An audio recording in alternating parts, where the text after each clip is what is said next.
Welcome, everybody.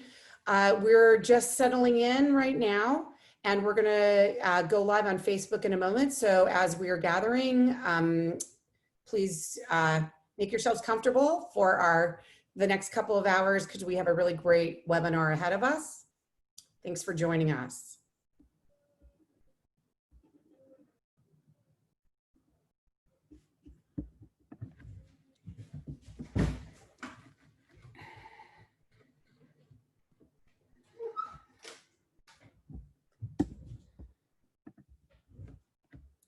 Welcome everyone to our webinar today.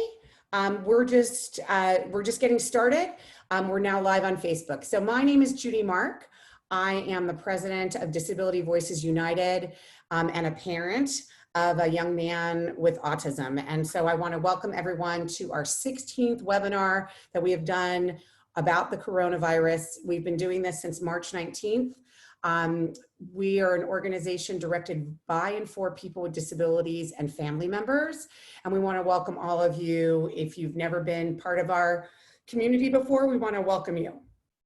I would like to now first let those folks know who speak Spanish that we will have simultaneous interpretation in Spanish. And I'd now like to invite Lorna Silva, our interpreter, to explain to folks how you can get in get the interpretation.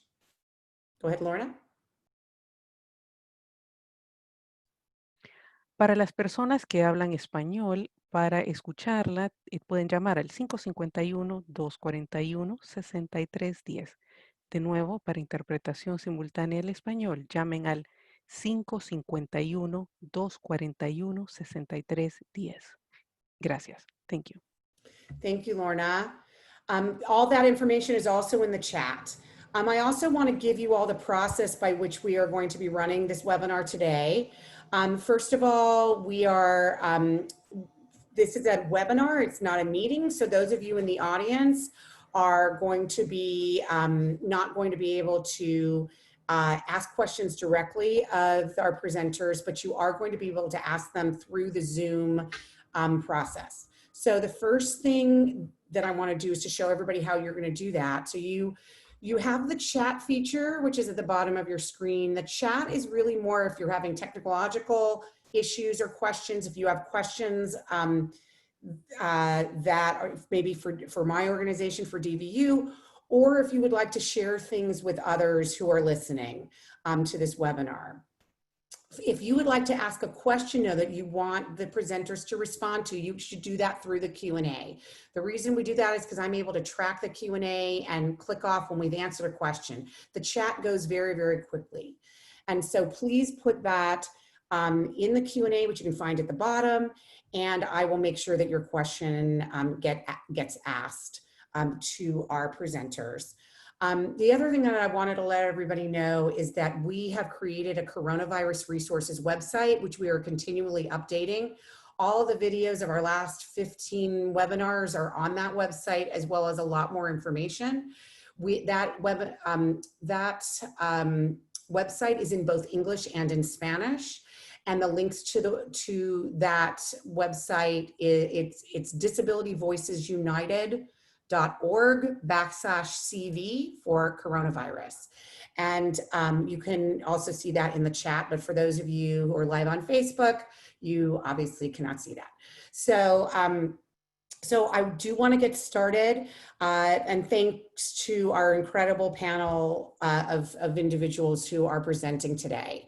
So we want to start with sort of a general overview of of what education looks like right now in the state of California.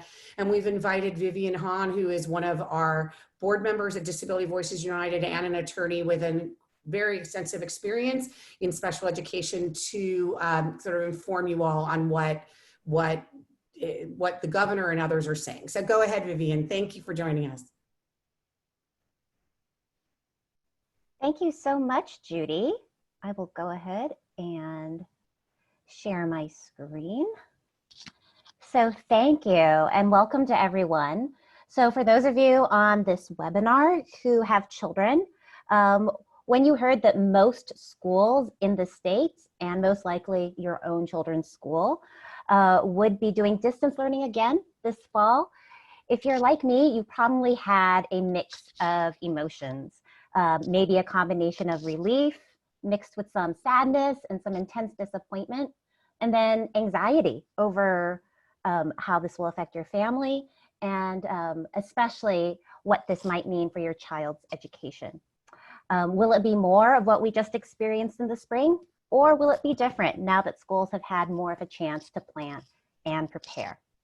So I'm someone who thinks that this coming fall, the experience of distance learning can and should be better, especially for students with disabilities.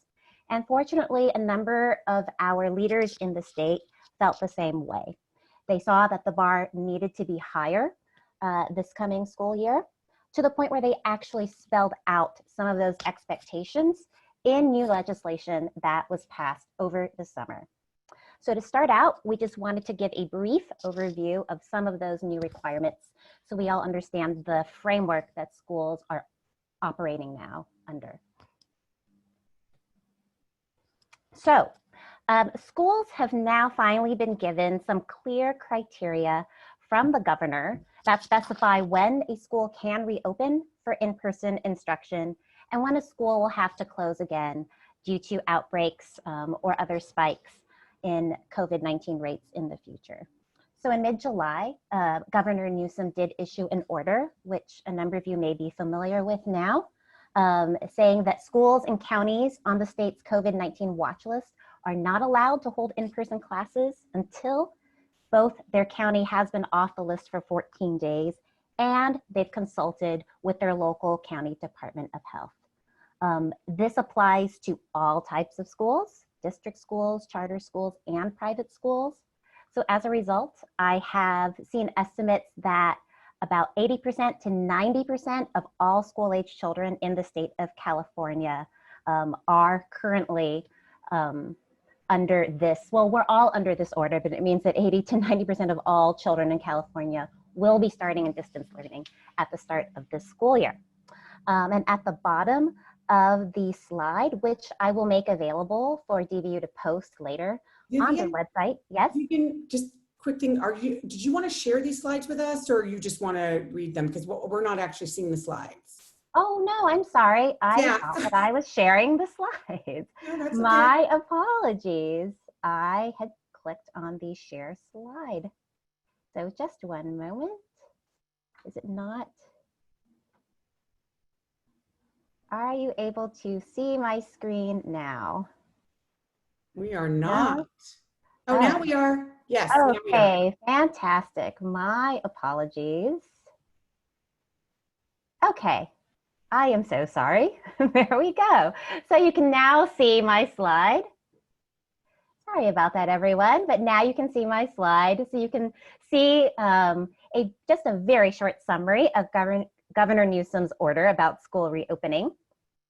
I will make these slides available to be posted on DVU's website afterwards, so you can have a copy of it. And at the bottom of this particular slide, there is a link to the guidance that has been issued from the California Department of Public Health, which talks about, which lays out all the safety criteria that schools should follow when in-person classes resume. And that is some extensive guidance. It's a 20-page document, so I won't go over all of it here, but I am sharing some of those highlights. The California Department of Public Health has said that when schools reopen, all adults and all students in grade 3 and up must wear masks. Adults have to stay 6 feet away from other adults and children. Everyone who wants to enter a school building needs to have their temperature checked. And there will have to be other extensive sanitation measures. And once schools are open, we also now have guidance as to when schools will need to close and to what extent if there should be another outbreak. So for instance, if there is a student or a teacher who tests positive, the cohort or the class, the small group that that student is in, must quarantine for 14 days, but the rest of the school can stay open.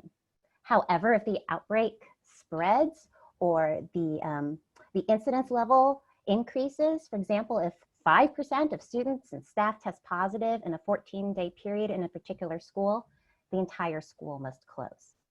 So again, there are many more details that are part of this guidance. So certainly check out the guidance document from the department if you're interested in reading all of those details.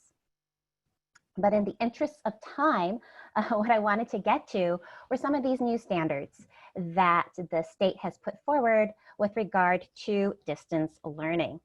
So there were a number of additional requirements that I think the legislature said schools will need to take, just again to raise the bar and to make sure that schools are doing what they need to do to ensure that students are getting adequate and hopefully excellent education, or as excellent as you can make distance learning under these circumstances. So there are a few things that they're now being very clear about in terms of what they expect from schools. For one, daily live interaction between teachers and students will be required.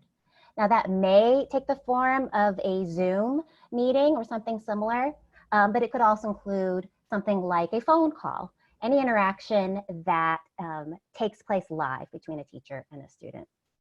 Schools will also need to track student attendance every day much more closely and in greater detail than they did in the spring. And there's also a minimum instruction, daily instruction requirement that schools have to meet. That depends on the grade level of your child. It's fewer hours per day for kindergartners. It's 3 hours per day for them. It's a little more for grades 1 through 3, and for grades 4 to 12, that minimum is 4 hours. And that includes both direct instructional time. That means the time that a teacher might be teaching or lecturing directly over Zoom. And it also includes the amount of time that it might take to complete any assignments or homework that are given for that day. So it could include 1 hour of a teacher teaching over Zoom plus 3 hours of assignments for that day, for instance. That would make up the 4-hour minimum for grades 4 through 12. Some of the other things that these new requirements do, they do definitely address students with disabilities, and that's the first graphic at the top of this slide, and I will go into more detail in a little bit. There is no set requirement for the amount of live instruction that students will be getting from a teacher. So although it's something like Zoom teaching is very much encouraged, there is no set minimum that needs to occur. So teaching could occur over a non-live, or what we call via an asynchronous model. For instance, there could be a video provided, for instance, that wouldn't be live. But in any case, though, the important thing to know is that those exact requirements as to how much live teaching your child might be getting from a teacher, that is typically the subject of bargaining or negotiation between your local school district and your local teachers union. So that is probably something that those two organizations have been talking about over the summer and maybe bargaining about right now. For any students that might be not engaging, that might be absent or not showing up, not logging in, schools will need to have a plan for tracking those students down and re-engaging them with school. And as we all know, connectivity, a good internet connection and a good device are essential to being able to participate in distance learning, and schools will need to have a plan for that. And to schools' credit, I do think that by and large, most schools did a very diligent job of doing that this past spring. Schools will need to keep very good records about student participation in distance learning. And they will need to keep what will be called weekly engagement records, noting how much synchronous, again, that's live, or asynchronous. Again, that's anything that's not live, so just using Google Classroom or any other platform. They will have to track how much time students participate in those models. And lastly, and possibly very importantly, something that you should know about are the new accountability plans that schools will be required to have this year. A lot of you may know that in normal times, schools are already required by law to have annual strategic plans, which we normally call the LCAP, LCAP, that set out a school district's or a charter school's priorities and goals for that school year. It lays out the action steps that the school will take to meet those goals, and it tells the community how they'll be spending money to try to reach those goals. This year, the state realized that those plans really needed to be changed, so they threw out the old template for that plan. They have come up with a brand new template, which should be ready by tomorrow, I believe. But the important thing for you to know is that schools must reach out to its stakeholders and get input from parents and other stakeholders in the community as they develop this year's plan, which will be very different in format. So that plan must be submitted by September 30th. So in the month of August and certainly through September, look for that kind of outreach from your school. And I would encourage all of you who can to show up and to participate and make sure that the experiences and the voices of students with disabilities and their families are represented in those accountability plans going forward. So those are just some of the requirements that were set out in this legislation that was passed over the summer. That was in Senate Bill, or SB 98. SB 98 also had two specific things about special education that I wanted to draw your attention to. So SB 98 did add some language to the education code, saying that distance learning shall include special education, related services, and any other services required by a pupil's IEP, with accommodations necessary to ensure that IEP can be executed in a distance learning environment. So what does this mean? I honestly don't think that this does anything that's very new. In my interpretation, I think that this restates or reemphasizes some rights that students with disabilities already had under the IDEA and related state law. But it is, I think, reassuring to know that some of our legislators and leaders in the state did feel like they needed to spell that out and make that commitment to students with disabilities very clear, in case there was any question.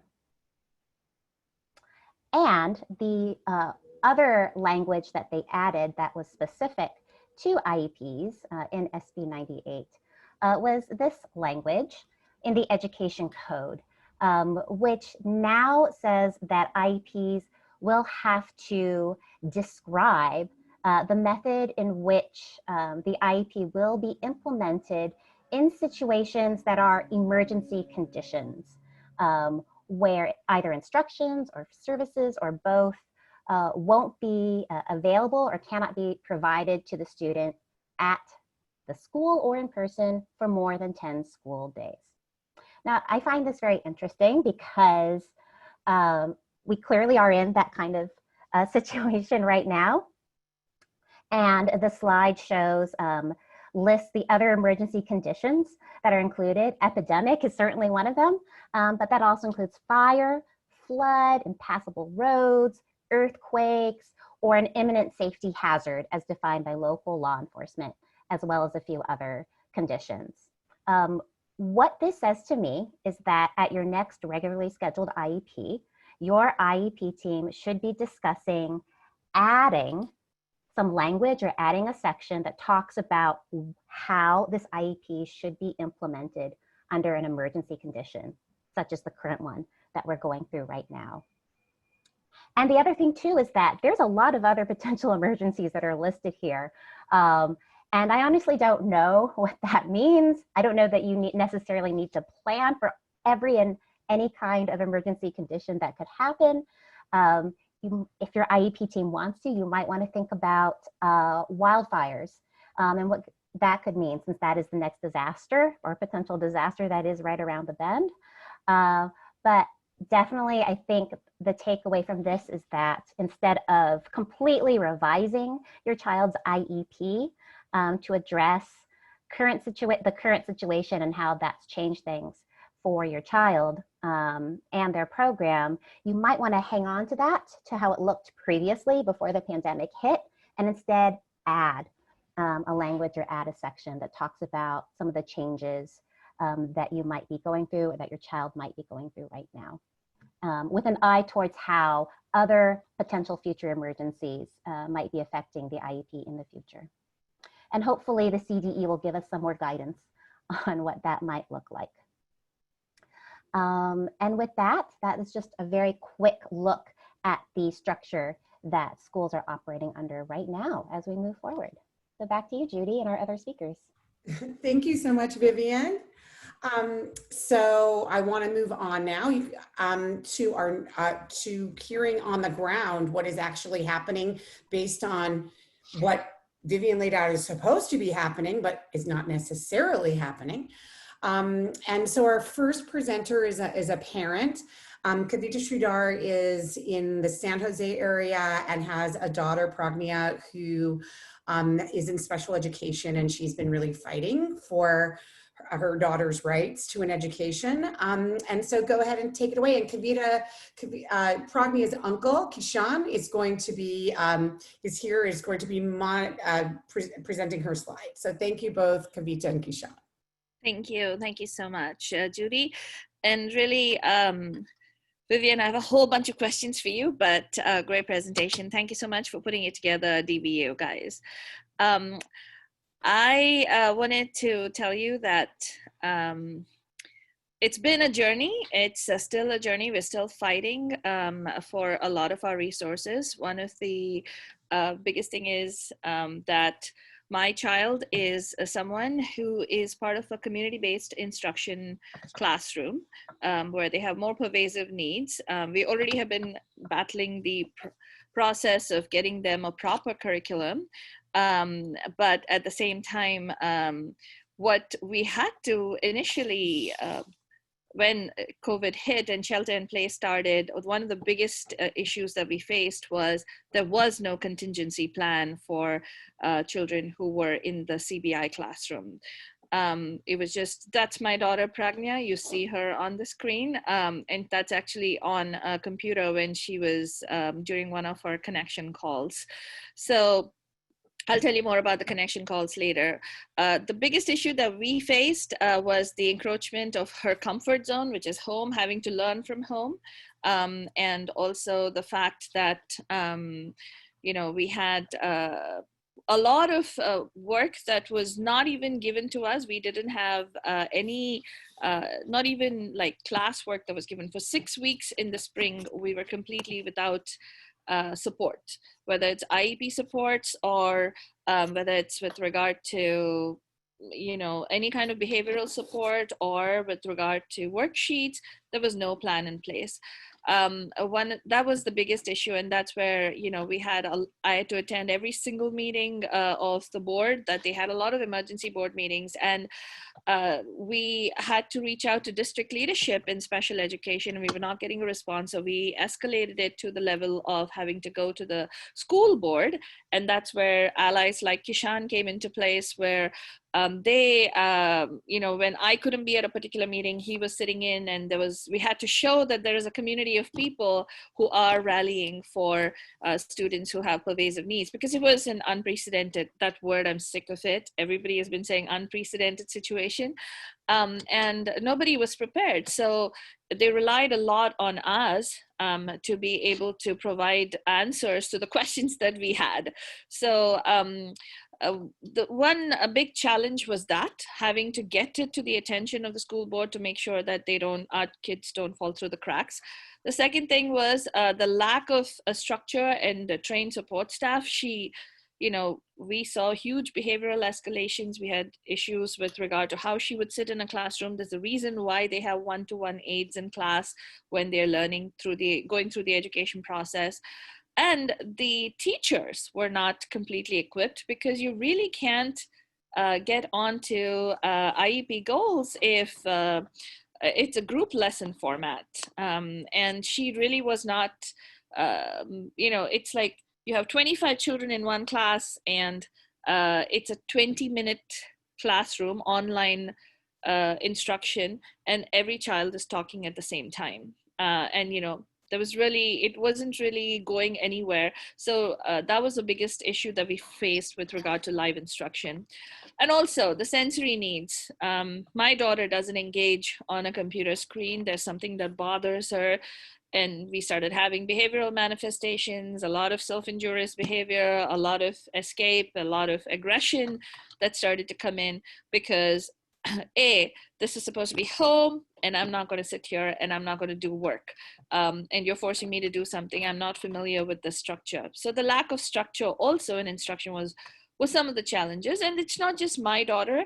We spoke to, I reached out to her classmates. I reached out to other parents in the district, and every single one of the parents who has a child in special education, regardless of their needs, I mean, regardless of their neurodiversity, let's put it that way, has experienced fatigue, screen fatigue, has been experiencing either depression, isolation, has been experiencing complete behavioral changes in terms of aggressions that are kicking in, even in students who have always been very sweet natured and very compliant. So we had to bring this to the district's attention. So what we did was we reached out, we identified some avenues of support. One was, of course, we kept her in-person ABA therapy going. We tried to see if we could talk to the ABA company and have them send their technician, and we have one single technician who's been coming every single day. So that really helped to an extent. And then in terms of education, this is private. It was out of pocket. We pay about $75 for an hour of tutoring. We had to up it. We started doing 3 times a week. We started taking her out to a private tutoring service where we started trying to get that. And in the meanwhile, we were lobbying for in-person support at schools. So we kept telling the teachers that she's not engaging on distance learning. And we videotaped lessons. We asked district leadership to sit in, and which is really great because the Milpitas Unified School District, they actually sat in on some of the lessons to see what was going on with the students. And my daughter wouldn't let anybody down. She lived up to whatever she would have in terms of behaviors when the lesson was going on. It wasn't just my child, it was also other children in that particular classroom who were having manifestations of behaviors. And other support services that we looked at was we applied with the regional center for something called behavioral respite during this pandemic. I would urge everybody to look at that aspect because it is definitely something that has helped our child, it's something that helps them navigate the process of learning at the same time of being able to, because community-based instruction is about learning life skills and functional skills. So that's another thing that behavioral respite helped. And crisis intervention is a support that the regional center offers, but you know, we should do a seminar on that separately. But in terms of technology, we did explore different learning platforms, which luckily the district has been very open to with us. When we found a platform called Digitability, there's something else called Identifor. We tried different platforms to be able to address our children. And then after 6 weeks in the spring, we were able to start teletherapy of speech through the school district. And another thing that has really helped, and you'll see her, that's a Pragna connection, because one of her electives was art in school, which nothing was working with what the art teacher was sending us at school. But we have an organization called Pragna, so we do something called an art lesson just for her to get used to the fact that I need to look at this and I need to do something fun. That's a picture of her looking and learning and copying and drawing and something with regard, I think she's doing scenery. She's drawing a scenery while she's looking at a computer right there. So that's where we try to explore different types of technology, Zoom being one of them, to be able to support that. And of course, at the end of the day, everything that we also try to keep her active through different through her allies. We try to keep neurotypical children coming in to meet with her. And when I say meet with her, not in person, but on Zoom calls, like we arrange for her and other neurodiverse children like her who are part of Pragna to be able to meet with a neurotypical ally one-on-one in breakout rooms, and they're able to communicate, they're able to talk. Just the fact that, okay, hey, you know, there's something fun to do. You sing songs together, you dance, you do stuff like that together. And in the educational journey, this learning journey, some of the partners that we found were people at the school district. The good thing is we've had a reshuffle at our school district where we have a new special education director coming in. Based on all the feedback from a lot of the parents. The regional centers who have been very supportive in terms of addressing, you know, when we've had crisis needs and we've had behavioral support needs, to be able to step up and offer us that support in terms of behavioral respite. And this I will underscore fellow parents and community allies because many of our special needs parents are not aware that we need to actually advocate, and we need to advocate and become activists in this process. So we right now are at a level through this advocacy, through this group, and we're only a group of about 6 parents who came together. We were able to bring in a hybrid learning. So every one of our kids in the CBI program at the Milpitas Unified School District in the high school were able to get 180 minutes of in-person instruction every week with their teacher one-to-one. And it was within all the safe distancing and everything. And every single one of the kids did exceptionally well. So there were 22 students, and all students did exceptionally well during the in-person learning. And of course, that was complemented with some community learning, which was like, you know, when they had a group lesson online. Fall is still a battle. We are having issues with regard to the fall, especially with cases rising in San Jose and Santa Clara County, and a lot of pushback from the teaching community as well. We want everybody to be safe, but at the same time, I'm speaking from the perspective of a parent who has a child for whom distance learning has not been working at all. So we do believe that we need to come together and we need to make this happen. So hopefully we will get a hybrid model going in the fall as well. So that's pretty much what I wanted to say with regard to our journey, Pragna's journey in the learning process during COVID-19.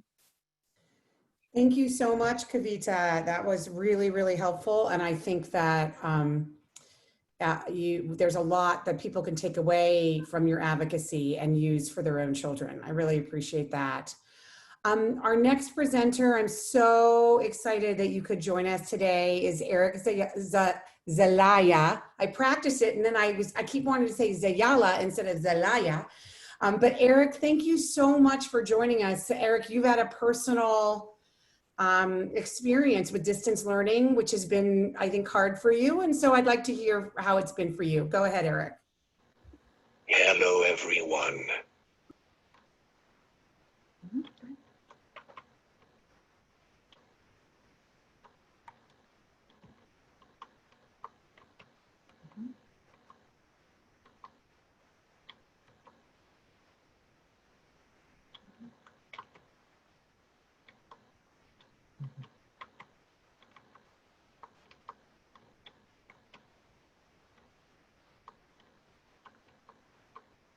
My distance learning has been better. Definitely.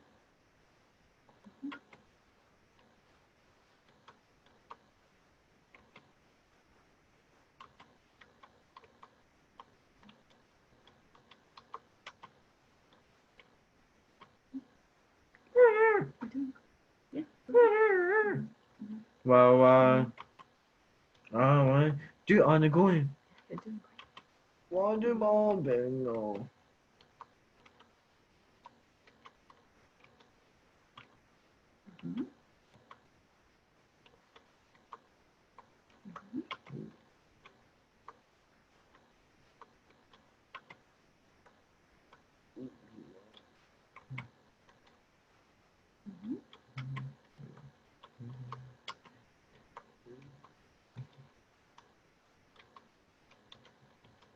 I like it because I am able to express myself better than in the classroom.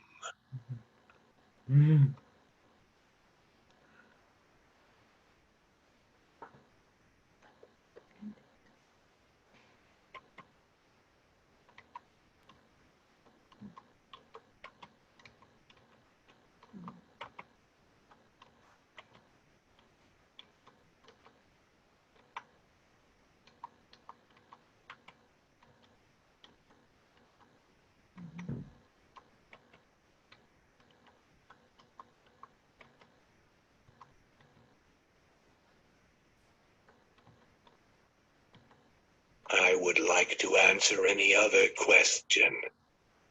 Thank you, Eric. I really appreciate that.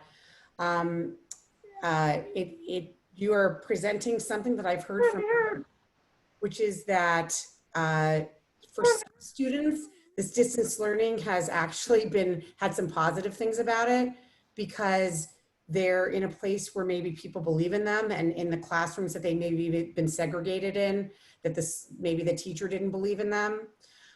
So we have to take, I think, some of the lessons learned from this distance learning and say, what can we use from that and bring that into the school system when it's safe for us to gather in person. So I'm sure there will be some questions for you, Eric. And Myra, did you want to add anything? Myra is Eric's mom. No, basically that I see him very happy doing distance learning, because he's able to interact, typing all answer to the questions, especially when they have the group classroom. He's able to interact, and the teacher are seeing his capacity and how much more he can express himself via typing in distance learning. Even though he had one-to-one in the classroom, still I feel that he's able to express himself, like he just said, better, having my support and having a time dedicated for him, screen time for him. So I just want to let you know that your family's not the only one I've heard this from, Eric. You're not the only self-advocate and student I've heard these things from. So these are important lessons that we need to bring back into the school system when things meet in person. Thank you so much. Stay on, because I'm sure we'll have some questions for you. Thanks so much, Eric.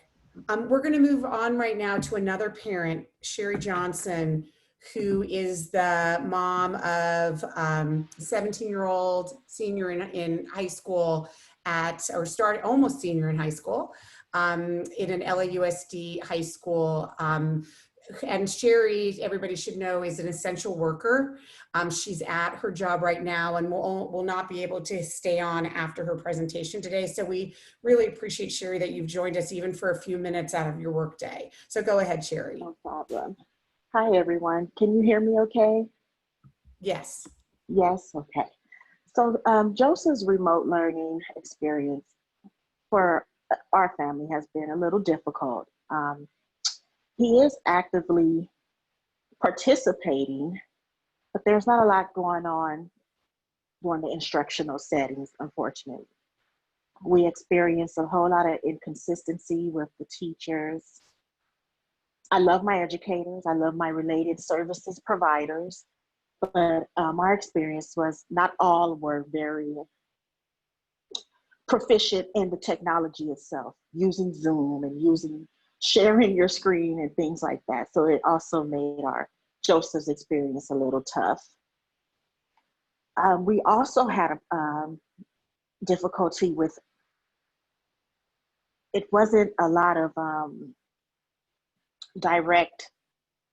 it wasn't Joseph's IEP. It wasn't, they weren't addressing any of his goals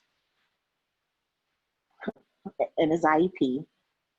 And I really didn't feel at the time when it first started, it was appropriate to not complain, but voice concerns, because it was such the new normal.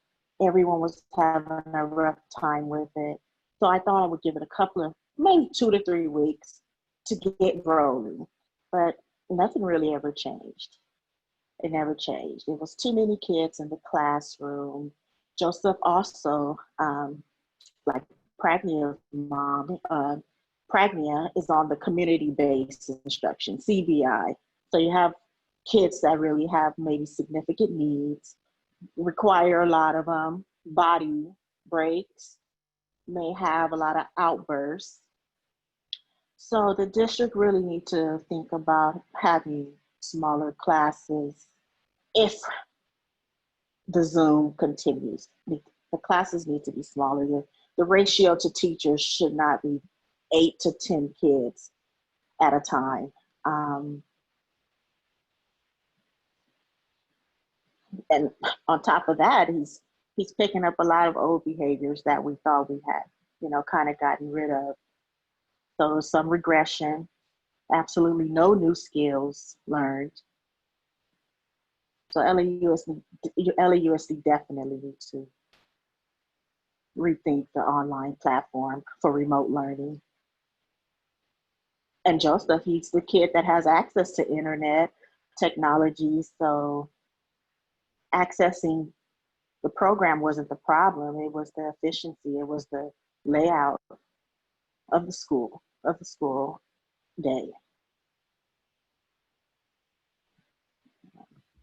Thank you. And also, one last thing, the kids that I work with that are maybe even experiencing housing insecurity, they're absolutely not accessing their curriculum. They're being left behind. So hopefully things will change for the new year. Sherry, thank you. I just want to pose a question to you because I know you're going to have to leave. Yes. I've been reading in the news recently that some wealthier parents are forming these like education pods, and they're hiring privately a teacher to meet with kids in their backyard or whatever. I actually think taking away the financial piece of it, that is an idea that may work for special ed kids to form small pods to meet in person in a safe way. If that opportunity existed for Joseph, is that something you would want to take advantage of, that he would meet in person with just a very small, maybe 3-4 students and a teacher for a few hours, even if it's just a few hours a week? Is that something you would be interested in? Yes, absolutely. I even went to my local regional center to request educational tutoring and, was rejected and told me, well, that's the school district responsibility. I said, well, regional center's responsibility also to provide extra support, especially during a time like this. But yes, Judy, that would definitely benefit a lot of our families. Thank you. Well, thank you so much, everybody. Sherry, as I said, is an essential worker at the County Department of Social Services, where I'm sure you see a lot of families who are having a very rough time right now. Yes. During the COVID crisis. So we thank you for your service, not only to your son and to the disability community, but also to the County of Los Angeles, where we are in the middle of a terrible, terrible epidemic. Terrible. It's really, behind the scenes, it's rough. It's rough too. So thank you. Stay safe, Sherry, and we'll see you very soon. Thank you for joining us. Okay, we're going to move on to our next speaker. Speaking of LAUSD, Lisa Moscow is an amazing parent advocate who is the Director of Advocacy for Special Education and Educational Rights for Speak Up. And in addition to that, she's the chair of the Community Advisory Committee of the Los Angeles Unified School District, and kind of wears two hats and brings some really important knowledge. Also just conducted a very important survey on accessing special education for I believe LAUSD is the largest school district in the country. I believe we are bigger than New York. Thank you so much for joining us, Lisa. Thank you for having me. And I just wanted to give a shout out to all the presenters so far. It's just hearing the stories, the personal stories, is really what brings me to my work. And let me share with you my screen. I do have a slideshow, and But first and foremost, now let me put it in present mode. I started out on this journey of advocacy for special education because I'm the mom of 2 kids with special needs. And they were both diagnosed early on, and I learned firsthand how hard I had to fight just to give them the basic educational rights that federal law, the Individuals with Disabilities Education Act, actually mandates. But somehow the schools weren't coming through on that. So eventually I found my way to speak up and became their Director of Special Education Advocacy and Educational Rights. And for those of you who are not familiar with Speak Up, sorry, it plays tricks on me when I try to share the slides. Speak Up is basically a parent union. It's a nonprofit that is dedicated to educating and empowering parents in LAUSD. That is our main focus because it is the largest school district, as you put it, at least geographically speaking. And basically ensuring that all students have equitable and quality education. And my role at Speak Up is focused on special education. And in my work at Speak Up, I formed a special ed task force of moms, dads, siblings, grandparents. We even have a great grandparent of a young man with autism who recently joined. We also have special education attorneys, principals, teachers, special education professors, advocates for foster youth with disabilities. I really took care in creating a task force that represented many viewpoints, but the majority is that of the parents. And in January, we first had our first meeting in person here, you'll see. And then in March, we found ourselves meeting on Zoom. And our goals are to raise expectations and improve outcomes for students with disabilities in LAUSD and really all over California, and to embrace parents as true partners in their children's education, to offer transparent and timely and collaborative communication between all stakeholders. And I mean all stakeholders. I mean parents, students, admin, teachers, providers, district officials, and to offer live synchronous instruction for services during school closures.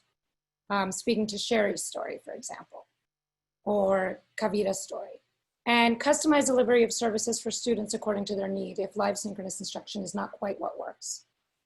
And a longer term goal is to create an ombudsperson role in the district, a special education ombudsperson role, to really facilitate trust and understanding and training amongst all stakeholders.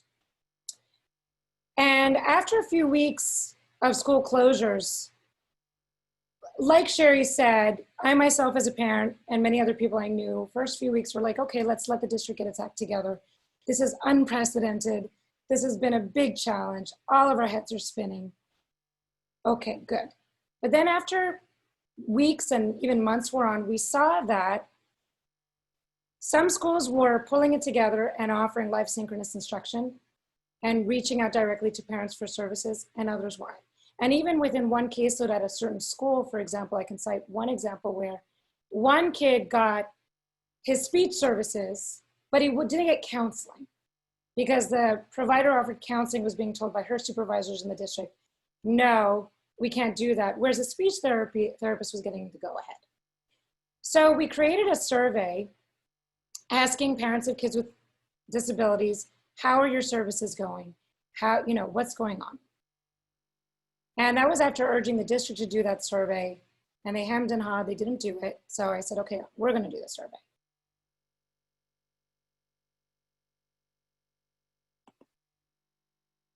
Going back up, sorry, jumped ahead.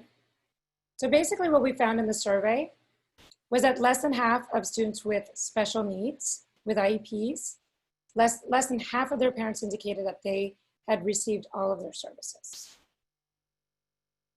So stories like Sherry's are not unique. And over 60% of students with IEPs did not receive their services in a format that was appropriate for the intended therapy.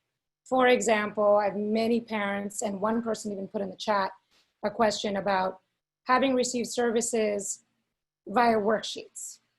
There were many instances where speech therapists, for example, sent worksheets via email to parents and said, here's your service, here are your services for this week, rather than actually getting on the phone or getting on video with a child and providing a speech therapy service session.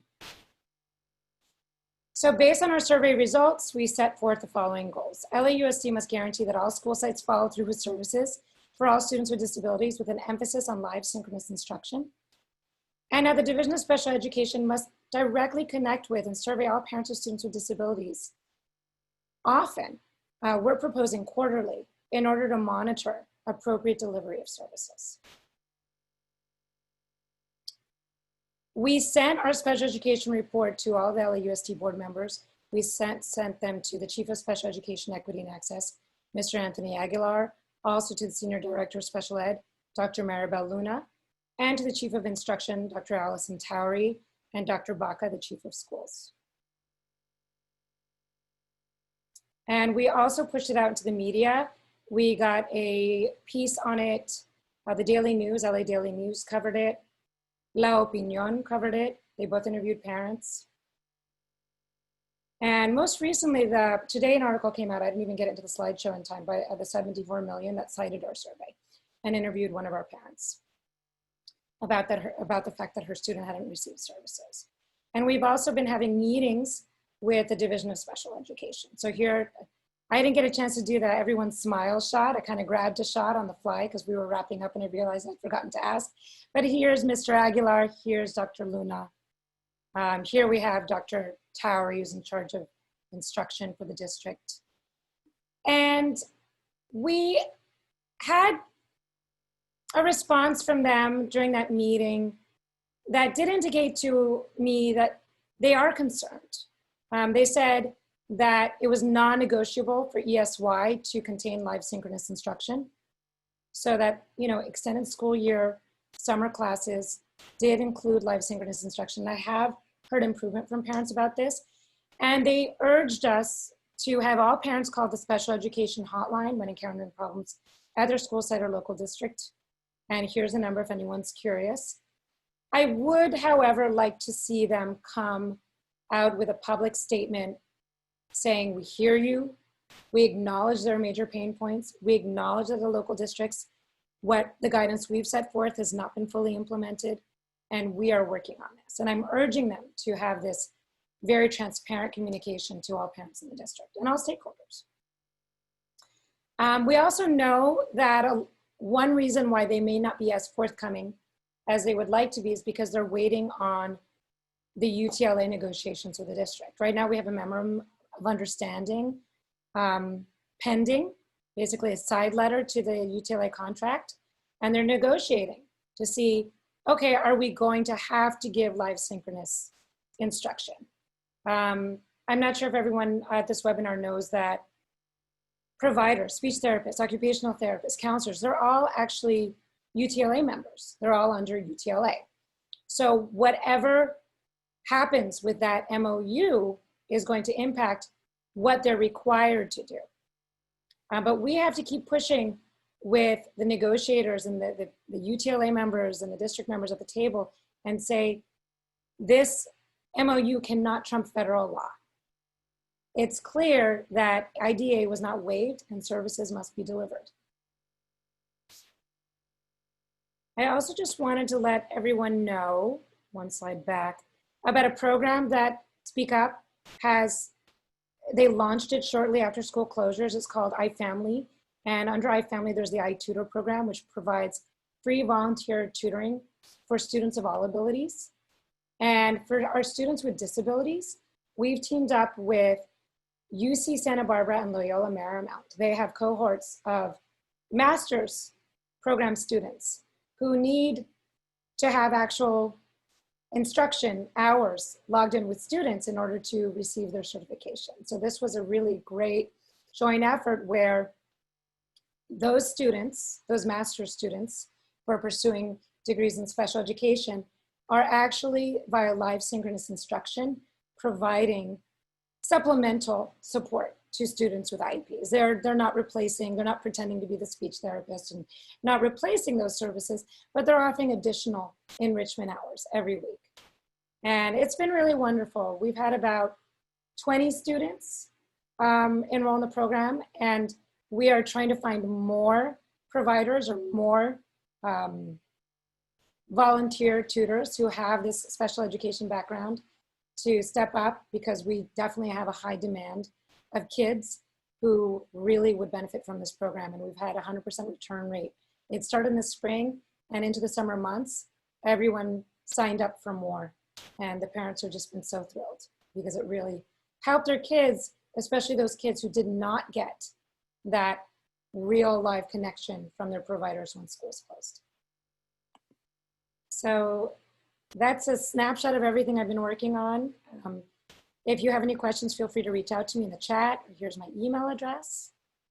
And thank you everyone for listening.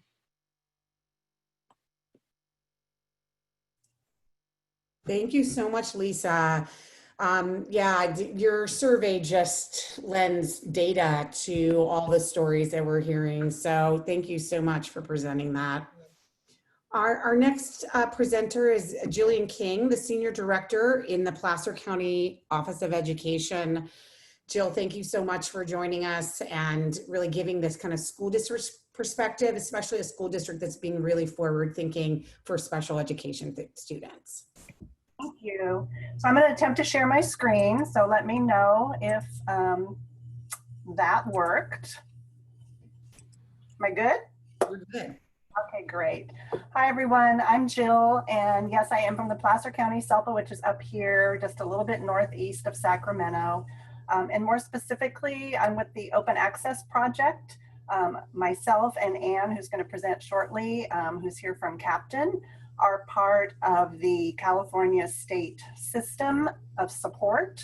If that's a new term for you, there's a little graphic here that will talk a little bit about that.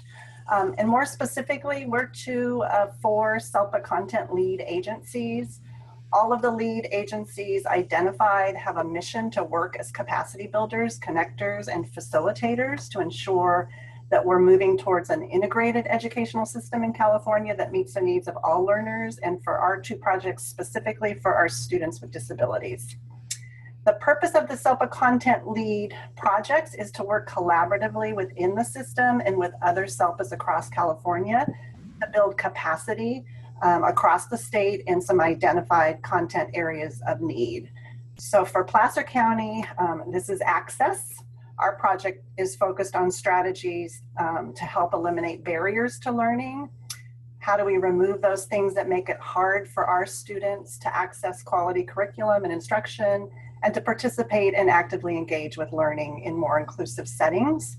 So our grant is specifically building capacity around implementing the principles and practices of universal design for learning across all learning environments, but particularly in general education environments, so they can be more welcoming and inclusive of our students.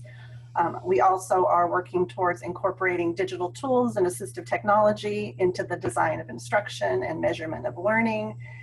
And also near and dear to my heart is providing access to augmentative and alternative communication strategies and supports, with really a strong focus on building communication competence for our students with these complex communication needs that's so critical. It was so great to see Eric and his amazing technology and literacy skills. He's a great example of what we hope to achieve for so many more students.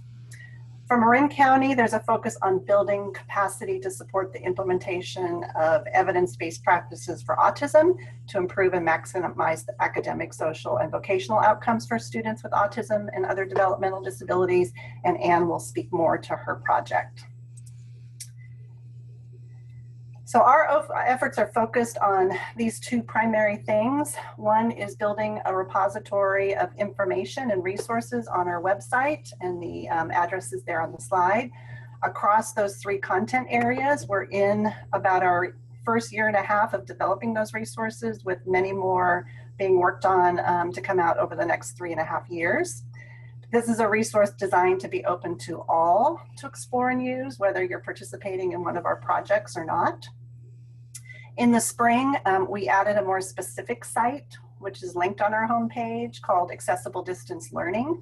And that was designed to support the special education community who, as you all know, really struggled in navigating that rapid and overwhelming transition into distance learning.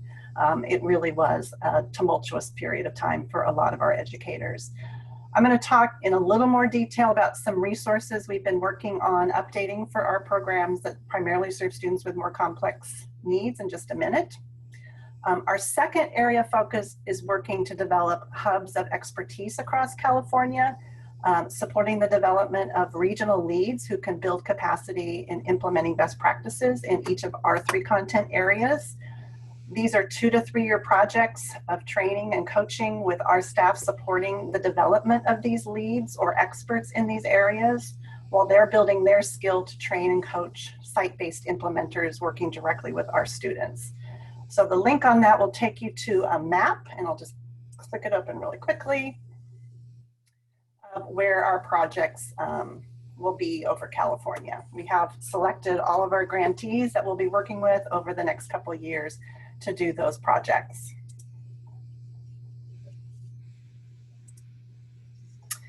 So given that a big focus of our work and the work in general when you're talking about universal design for learning, digital tools and assistive technologies is really centered around eliminating barriers to learning, this pandemic has really taken that to a new height and a new level for all of us and for all of our students. So what new barriers, have we added to our plate? Or I think more importantly, the question we asked ourselves was, what have we discovered through these extreme circumstances in terms of barriers or inequities that were there that are only more troubling now that we can see them a little bit more clearly? So these are just a few of the things that kept me up at night. Not all families have access to the internet or the technology needed to work at home. That's still a problem we're working really hard to solve. I will say I'm really encouraged by some of the funding that's coming out right now from the federal and state government that's coming down into schools so that we can really tool up our students and our families. And that's making me a little more optimistic about that. Not all families have the availability of time to teach their students, especially students who don't work independently. And I'm sure many of you experience this personally. I have tremendous concern, although I'm really excited about the fact that we've raised the bar and we have higher expectations, but I'm tremendously concerned for the 3 to 4 hours of structured learning that will be expected of kindergarten through 12th grade students, for those that will require a parent or adult to facilitate that learning that entire time. Even if you're in synchronous live, you're still going to need that adult for many of our students to be there to facilitate that, especially for our working and single parents. These aren't students who can simply log into a computer program for some of those hours and work independently on assignments. So I think we have to work really strategically to address that. I worry about our families who won't have breaks or respite. I can't imagine how difficult that is. I worry about those students who really need some of the direct hands-on face-to-face therapies that we just are not being allowed to provide at this time, and how that will affect their development. So I hope we can address that over the long term and make sure that we make up for those gaps. I think we have yet to realize the long-term impacts of being socially isolated and being away from the supports that some of our students who struggle with social emotional skills get from school. So I worry about those students in particular. And I also worry about how we are having to roll out entire new ways of planning, designing, and implementing instruction without the needed time to really train and coach teachers in ways that we know are effective. Many of our teachers are really struggling with new ways of teaching and doing things, and we need to be really supportive of that. So to be honest, I think we all went through and continue to go through very predictable stages of loss. In the spring, I heard a lot of denial. Is this real? I still hear it up in our neck of the woods. There's still a lot of denial. Is it real? Is it temporary? Just a few weeks? No, it's not. It's long-term. What are we going to do to finish out the year was a lot of the conversation we heard. Let's get by. Let's do the best we can, which were terms that really kind of didn't set well with me either. A lot of grieving, a lot of missed opportunities for growth and celebrations and participation and connection. Life events like births and birthdays and graduations and marriages were significantly altered, and loss of jobs and income and stability, and of course, illness and death. So I just wanted to just say that's a lot, but that's the context we're all in and we're all working under. Whether we're a student, a parent, a sibling, a teacher, an administrator, a decision maker, an advocate, that is the world that we are now encompassing. and it's not a healthy context we're working in, and we just need to remember that for ourselves. We know as educators that parents, families, and students are suffering. We know that really well. And for those of us that went into this work for specific reasons, that really hurts us as well, to know how difficult, how frustrating, how skeptical and fearful and angry and anxious parents are. It's a lot. I do fear the year ahead, to be honest. The expectations are high for what we're going to be asking districts and teachers, as well as parents and students, to do. I think it's going to be bumpy, and I think it's going to be frustrating, and we're all going to have to allow for grace and heighten our ability to listen to each other and to work together. So on that note, I want to pivot. I want to shift a little bit and shift my mindset just a little bit if I can. Maybe it's my nature, maybe it's that I've been working in this field for almost 40 years, but I truly want to explore solutions and ways for us to make the best path forward for our students, because they really deserve our best efforts, our best problem solving, our best solutions. I really personally bristled when I heard statements like, this is wasted time and wasted opportunity. These are students who are not going to benefit from any of this or make any gains. We'll just have to get by and hope to catch up later. I guess I just don't want to believe that. I want us as educators to do better than that, even if it's hard and it's challenging. I also really started to think personally about some opportunities that our experiences in the trenches taught us last spring. So just go there with me for a minute. There were some learnings and some bright spots that I think we can build from.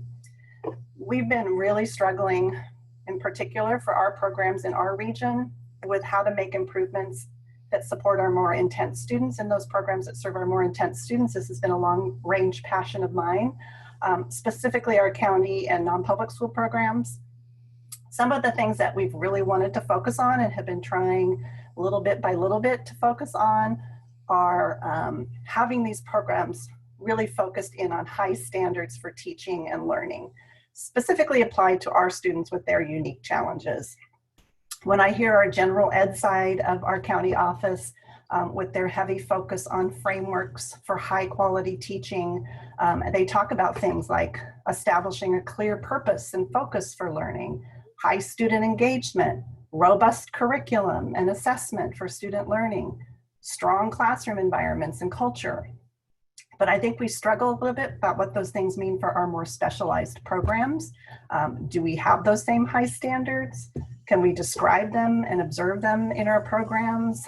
So that's been something we've been working really hard on tackling.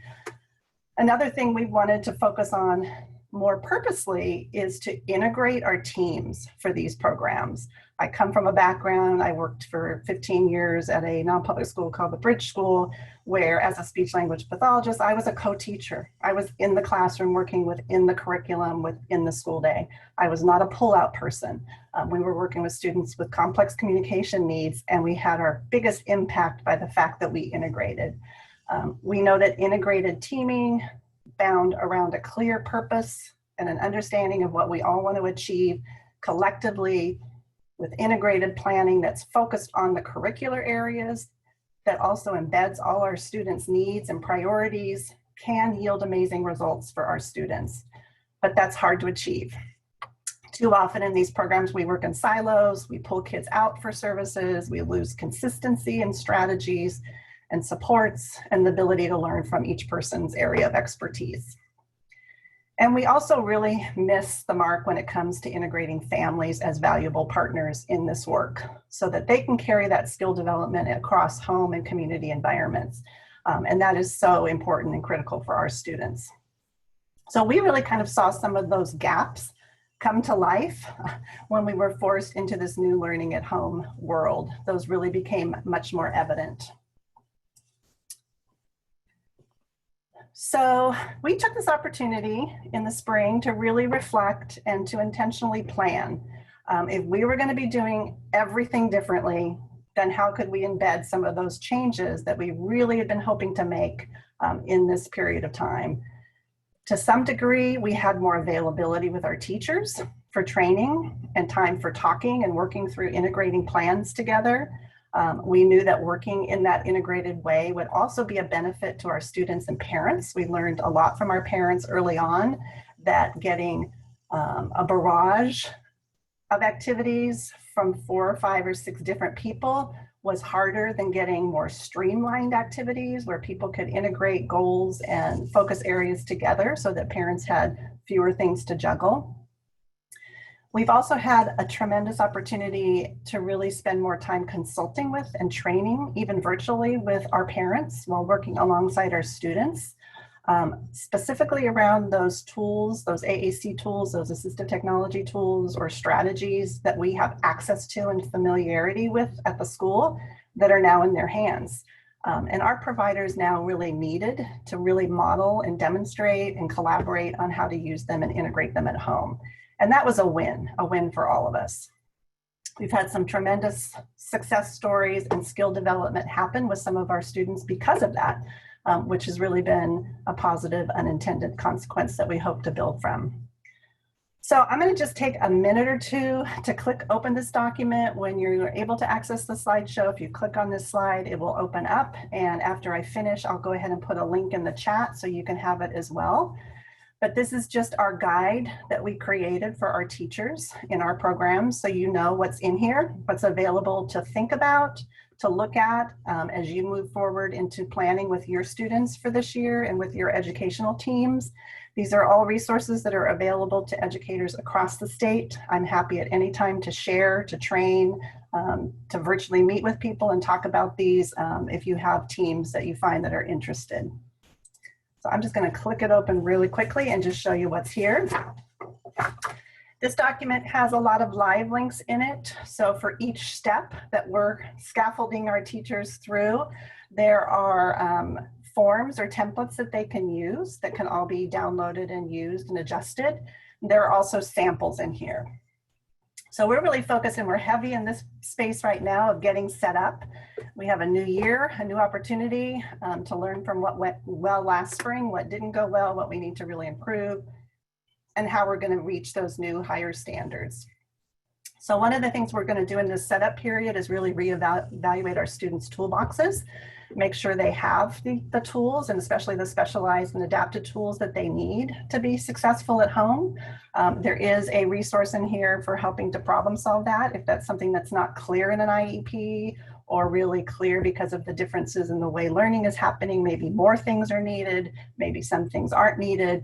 It's a way for teams to kind of tease that out to make sure every student has at home what they need to work on the goals and skills that they need to work on. And again, like I mentioned, there's a lot of funding coming to school districts right now to address this area in particular. The second big thing we're really spending time on, I'm sure many of you are familiar with a matrix concept, using a classroom matrix, but what we're basically asking our teachers to do is to take a large snapshot of the students that they're working with and the goals that each of those students bring to the table, their priority and essential key areas of need, and to do that before they design what the educational lessons are that need to be developed. We wanted to make sure our teachers weren't just pushing stuff home to do, but we're pushing things home that would hit every student's priority needs and essential skills.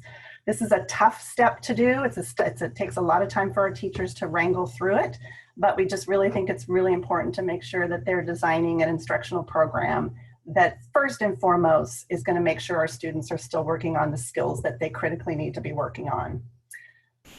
Part of that process is then sitting down together as that integrated team and figuring out, okay, I've got 360 minutes a day to fill now with activity. What makes sense for me to put together that will make sure my kids are working on what they need to be working on? So there's a little template in there for them to do that. The next thing we've added in here is we are really trying to focus much more intentionally, and I hear this from so many of you, about being more communicative with our parents as we enter into this next phase of this work. How do we do a better job of that? So we do have an individualized distance learning plan template in here.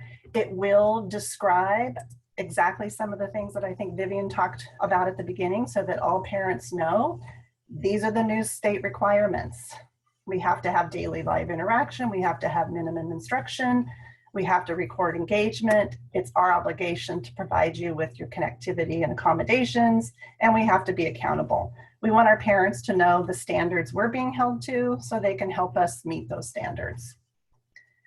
Then we describe our program, which is really a description of what you see in the roadmap, because we want parents to understand what's coming home, what the purpose of it is, and how they're going to interact back and forth with us. We then identify our teams, including our family team, and then we have some very specific questions we want to converse with parents around. We want this to be a conversation. What are your current hopes for distance learning? What are your greatest concerns? What types of support would be most useful to you and your child at this time? What does a typical day, week look like? What would be helpful as we design our schedule out to help accommodate your needs? And when can we check in with you? We then will share with parents how each and every IEP goal fits into each and every activity that they will see coming home, so that they know we're deliberately trying not to miss anything, and how much time will be spent specifically on those goals. And then we want to talk very intentionally around resources and support. What equipment do they have? What equipment do they need? We want to make sure we don't miss that loop of making sure they have what they need to support this plan. Oops. So then the following parts are really just the week by week steps that our teachers will take in terms of how do they plan. And for our programs, we're really focusing initially on our face-to-face time being around social connection. We have a lot of kids working on communication goals in our autism and our moderate severe programs that we really want them to be working on those goals with their peers, with their friends, with their teachers. So we really have some scaffolds for teachers to make those activities. We hope will be really supportive and productive for our kids. But then we also have a rubric for planning those integrated curricular-based activities. And then the parent gets 1 point of entry. We don't want parents logging into 12 places and looking for what they need. So they'll get a weekly calendar with every activity that is on that plate to fill up those minutes for that week and how they access everything that goes along with them. There is a sample in here. I will tell you this is our first couple of weeks out the door, because I've heard this as well from you all today.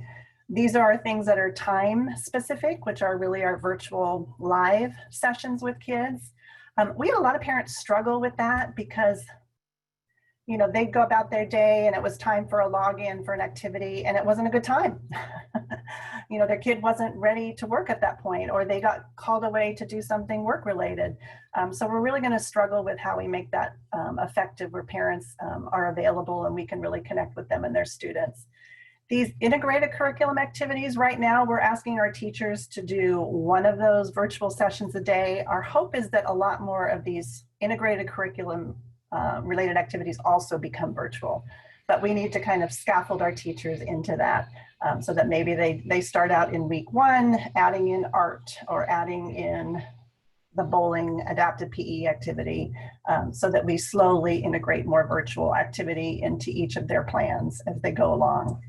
We're doing a lot of training with them on the tools, the virtual learning tools, so that they'll be more comfortable with that as well.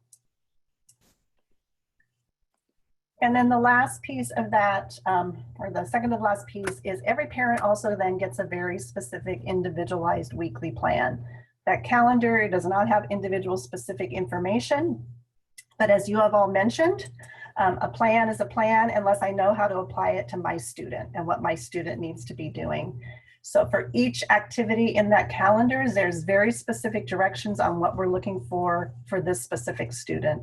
How is this student going to be working on their specific communication, fine motor, language, goal areas within that activity, so that the parent knows what it is they're trying to facilitate with their particular child through each of these weekly activities, as well as any specific directions for them. The other component, the last piece, is we do also try to capture some activities so that we don't completely overwhelm parents with structured activity. with very specific ideas of what they can do throughout normal routines and home activities. Because we know for many of our students, goals fit better into these kinds of areas, particularly for our kids who might be working on feeding goals or toileting goals or transition goals with visual supports.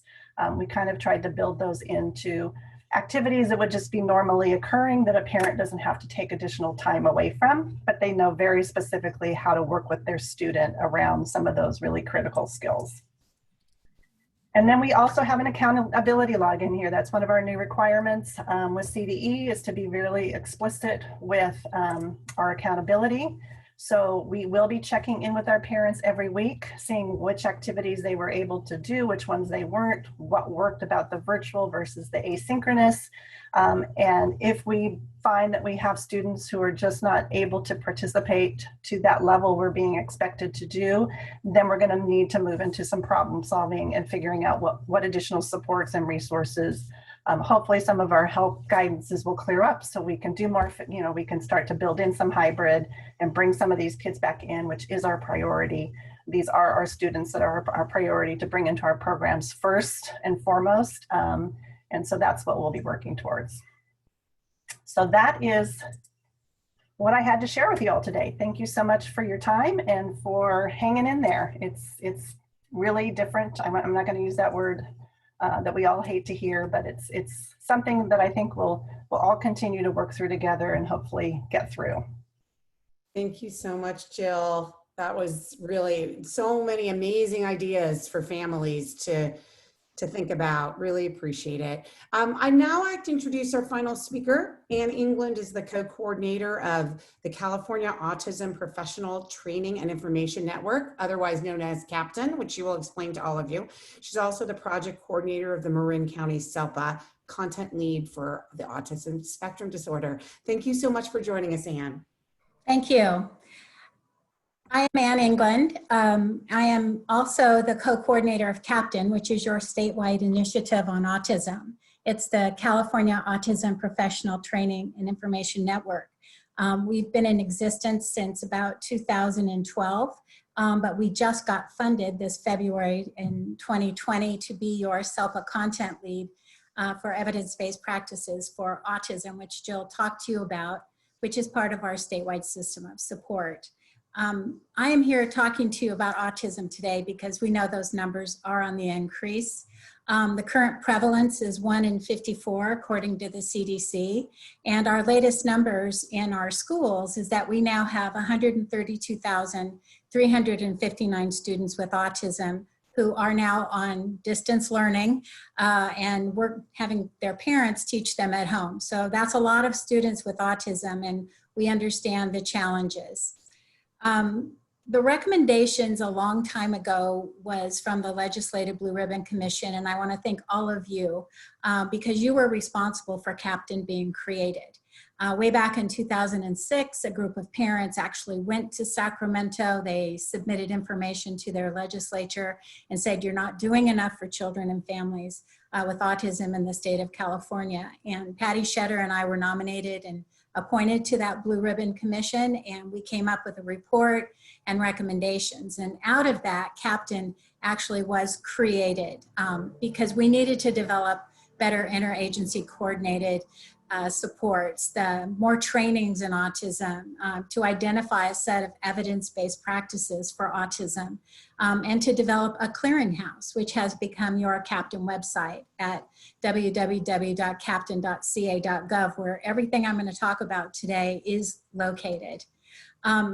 Basically, CAPTAIN is a multi-agency network. We have CAPTAIN cadre mostly from our schools, but we do have representatives from your regional centers and from the family support agencies, those FECs, FRCs, and PTIs that are state and federally funded that are in existence to support families. And we chose those three agencies because a long time ago, and still, families go to those agencies to get information, and we wanted everyone to be on the same page.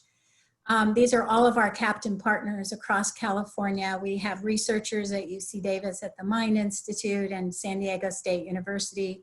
And you can see that we are partners with DDS and regional centers, et cetera. You know, it does take a village to really create an integrated support system to meet the needs of our individuals with autism. And as I said, we are a SELPA content lead now. We were never funded before. It was all in-kind support.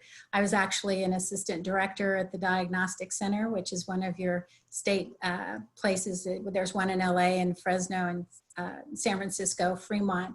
And we provided specialized technical assistance there. So we were partners as part of that. And then I promptly moved to do my passion, which is to realize our dreams of captain, to scale up all of our work. Jill talked to you about this statewide system of support. You can see where we are right here with the SELPA resource lead. But what we want you to know is that, and I've been in the California Department of Ed for several decades, but what I have seen lately is an integrated system instead of a bunch of different silos that we never before had worked this interactively and integratedly before. Our county offices will be our central hub. We have geographic lead agencies that learn about all of our information, and we meet with them regularly. And you can see right here the community engagement that's supposed to be taking place, providing equity, the UDL, the SELPA resource leads. So this is the statewide system of support of which right here we are part of. If you want to find out who your captain cadre are, we have 450 trained autism specialists who are in the state of California. We've divided the state into 17 captain regions so that they can be aligned with their family support agencies and the regional centers and the schools. And so you can go to the captain website, look under the quick links and click on Captain Cadre so that you can access those individuals and say, look, I have a child with autism and I would like some support. And you can actually contact those Captain Cadre that we have trained and that have membership in the captain system. So lots of people ask me, you know, Anne, you're so obsessed with evidence-based practices. Well, if you were to, you know, kind of do a Google search on autism treatment, you'll see that on July 21st, I came up with 29,600,000 for autism treatment. There are not 29,600,000 treatments, but they are more diverse than any other known disability. The treatment claims are from amelioration to full recovery. And most of the innovations that you're going to find on this search really have no scientific evidence. I always check before I do a talk to find out if there is what we know to be the cause of autism or is there a cure. And as of today, we don't know what causes autism and we do not yet have a cure. But what we do have are evidence-based, research-based practices, which, if implemented with fidelity, will improve outcomes for individuals with autism. So an evidence-based practice is basically something that is scientifically based and has research that demonstrates its effectiveness.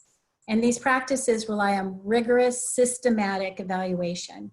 In April 2020, actually April 27th, this newest literature review was presented. It reviewed all the literature literally from 1957 in peer-reviewed journal articles, looked at whether or not it was good research all the way through 2017. I'm not going to go through this today, but this tells you the criteria for qualification of an evidence-based practice. Probably the most important thing to remember is that all of the research isn't just done one time by one person who says it's amazing and awesome. It has to be researched again by at least 2 different researchers that are unbiased and objective and coming up with the same findings. It is not easy to become on this list of 28 evidence-based practices. This is a little more something to deal with than those 29 million that you did, but what we know is there is research for these 28 evidence-based practices. In that report, you'll see intervention fact sheets, which is for each one, it'll say, here's what the intervention is, This is the age range that it can be used on. These are the outcome areas. You might want to use this for communication or independence or, you know, social communication, social interaction, behavior. And it gives you all the references from the research that substantiates that there's efficacy for using these evidence-based practices. Now, we give this same resource to families, service providers, and educators. This is the companion free high-quality training. It's called the Autism Focused Intervention Resources and Modules. It's called the AFFIRM modules. These are free. And what they have available to you is a research-based design to teach you about each of most of the 28 evidence-based practices. And when I say most, it's because up until last year, there were 27 evidence-based practices. So a couple of others moved on to the list. What's important for you all to know, if most of you listening are family members, that it includes parent resources. So it's not just for researchers or professors or, you know, master's degree educators. It is also for parents, because we absolutely realize that you are our partners. When you look at the implementation resources, you'll see that there are parents' guides and there are videos for most of the 28 evidence-based practices. The important thing to remember, I think, is that, you know, a picture is worth 1,000 words. So if you can see these evidence-based practices in action, it helps a lot. Instead of just reading about it, you go, oh, that's what it looks like. That's how we implement it. Probably what's most important are these implementation checklists, because unless the evidence-based practice is implemented in the same way that the research said there was efficacy, it's probably not going to work. And so often as a consultant, when I go in and they say, well, I've tried this or I've tried this one, I go, let's go through the implementation checklist. Did you do this? Did you do that? Oh, you didn't do that. Well, unless you implement that evidence-based practice with fidelity, we're not going to get that outcome. So now this is a way to do that check and balance to make sure you're effectively implementing that evidence-based practice. So why do we use evidence-based practices? Well, one thing for you all to remember is that it is the law. In IDEA, it talks about evidence-based practices that in the Every Student Succeeds Act, it talks about it in our California Ed Code. When we look at even the Senate bill for our behavioral health treatment, if you are receiving behavioral health support services through your insurance, they have to implement evidence-based practices. They don't just get to kind of do whatever they want. The Lanterman Act, which you know is for our regional centers, when they hire vendors, they're to hire vendors who are aware of and trained in evidence-based practices for the particular subject that they're providing the service, and in this case, autism. And then even the American Speech Language Hearing Association requires all speech language pathologists to use evidence-based practices. And of course, the most important reason to use EBPs is because they work.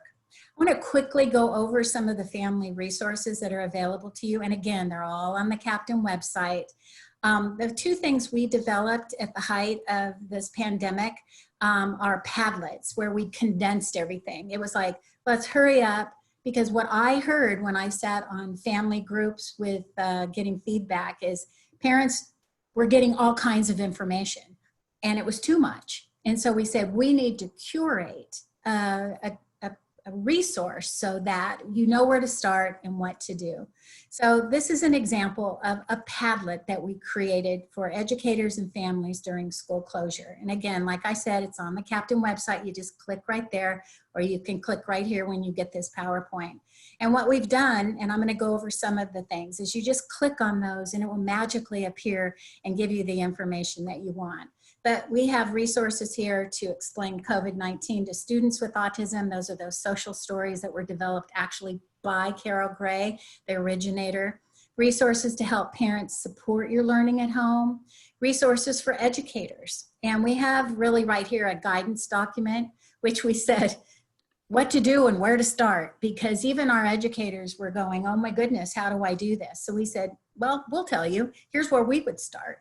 And then here are some apps. We're not making any money by referring you. These I would say most of these apps, if not all of them, are absolutely free because we didn't want you to have to go buy anything, but these are apps that would be supportive to you in implementing what we are suggesting. And then of course, we created the Padlet for educators and families during school closure that were Spanish speaking. And so we wanted to make sure our families who speak English actually had the same resources but in their language of Spanish. And so all the same resources are there to go through that. We just finished a statewide presentation. This recording and PowerPoint is available, and this was specifically designed for families and family support providers of children and students and young adults with autism. And so you can actually, you know, look at the PowerPoint and go to the Captain website and listen to the video, or just look at the PowerPoint, or do whatever you can do to access this. But again, it's on the Captain website again. This is what we did as a 5-part series in partnership with UC Davis Mind Institute. What we did is created kind of a community of practice where we had educators meet with us over 5 different sessions, and we did it twice throughout March, April, and May. It was to help educators use a distance coaching model to assist families. And what we wanted to do is in the first session is talk about how do you collaborate with families? Because I think, to be honest with you, the world got upside down a little bit, and previously there wasn't a lot of collaboration with families. It was, you know, making the IEP and doing some, but now that relationship got intensified because now educators are having to collaborate and partner with families and say, hey, I'm going to help you teach your child who's now at home. And so we gave them tools and resources in session 1. The other different sessions talk about providing the different strategies and evidence-based practices individuals with autism will need while they're doing distance learning. So how to set up behavioral systems, visual supports, routines, and structures. And so again, all of those recordings are available to you on the Captain website or here. We also did another 1.5-hour recorded webinar that's available to you at these links and also on the Captain website. It's an 1.5 hours, how educators can support students with autism and their families through distance learning. And I just want you to know that we continue to promote the collaboration with the families. One of the tools, and Jill alluded to it as she's using a matrix as well, is the activity matrix, which is a tool that I've been using and developed probably 20 years ago, but have found extraordinarily helpful. You know, typically individuals with autism have a cast of thousands, I call it, for their IEP team. They usually have an SLP, OT, PT, APE teacher, school psych, behavior specialist, paraeducator. There's a whole lot of people who are involved. And there are just as many IEP goals from each one of those disciplines. So this activity matrix is a tool to help coordinate all the effort. And what I always want to assure families is that having information and interventions provided within the home context is actually an evidence-based practice. It's called naturalistic intervention. And we know that individuals with autism tend to learn rotely, and we have to build in opportunities to generalize new information into functional learning environments. So naturalistic intervention is an evidence-based, research-based practice. Say, let's teach within the context of that natural environment where they will use the social communication, the independent skills, the education and academic skills, where they will actually apply them in context. This is an example of an activity matrix. We encourage, and you can listen to those other 2 video recordings where I yap for about an 1.5 hours about how to develop an activity matrix, but we definitely talk about having a case manager assigned who works with that multi-member IEP team and then brings and collaborates with the family so that all those IEP goals become integrated, meaningful, and relevant. So across the top, for this particular student, we have academics, communication, social skills, independence. And then down the side, we have work that case manager has worked with the parent. And Jill, you talked about this a minute ago about, you know, it's not just about what works for the school day. It's about what works for the family who has perhaps one or two parents at home trying to work, maybe 2 or 3 other kids who are trying to get their school done. We have to work with families and say what works for you and collaborate with developing this daily schedule. And you can see here the goal area was academics, but what we're going to do is say he needs to read the words on the schedule. And in math, looking at those times on the schedule is math. Those were actual IEP goals. So you can see how we're working on academics within the context of simply reviewing this schedule. Looking at social skills, you know, we're going to have them, you know, go back and forth and make requests. We're going to work on communication. So it might be, tell me what you want to do today, which moves into the independence of really giving our individuals with autism some agency at making decisions. And if we say, do you want to do this or this? That's a lot of cognition going on. You know, they have to look, compare, contrast, think about it, understand your request, and verbally communicate back to you what they want to do. There's a whole lot going on when we really try to make our IEP goals functional and meaningful. And then even here on the fine motor, we have our OT who says, well, I want them to use that pincer grasp. I have a goal on that. We go, yep, they can do that. As they pull that Velcro off or they turn the pages of a book while reading, we're going to work on that. So we have a very integrated approach. I just wrote an article on this in the EDGE newsletter, which is the California Department of Education newsletter that they provide, and I will attach a copy of that for you all to have, where I describe the activity matrix and how to develop routines and schedules. That's the first and foremost thing that we want to do. On the Captain website, we have infographics just for families, all about the evidence-based practices in English, and we also have them in Spanish.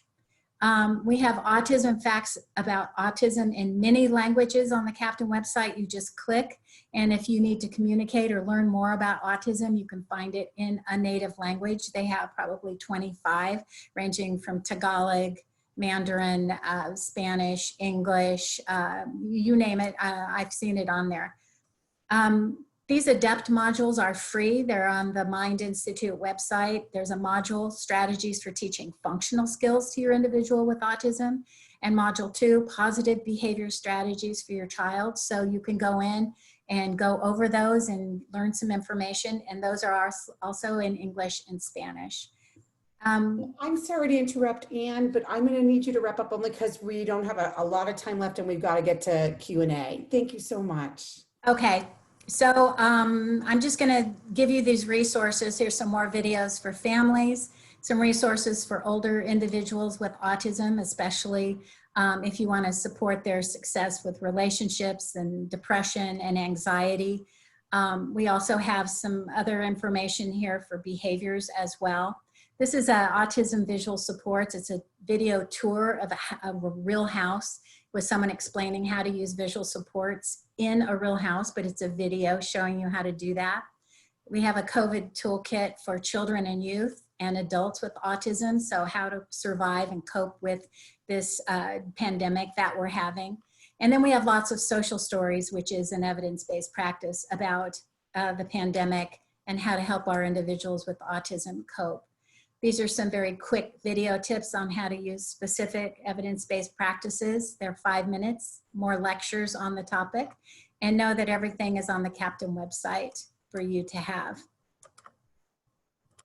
Okay.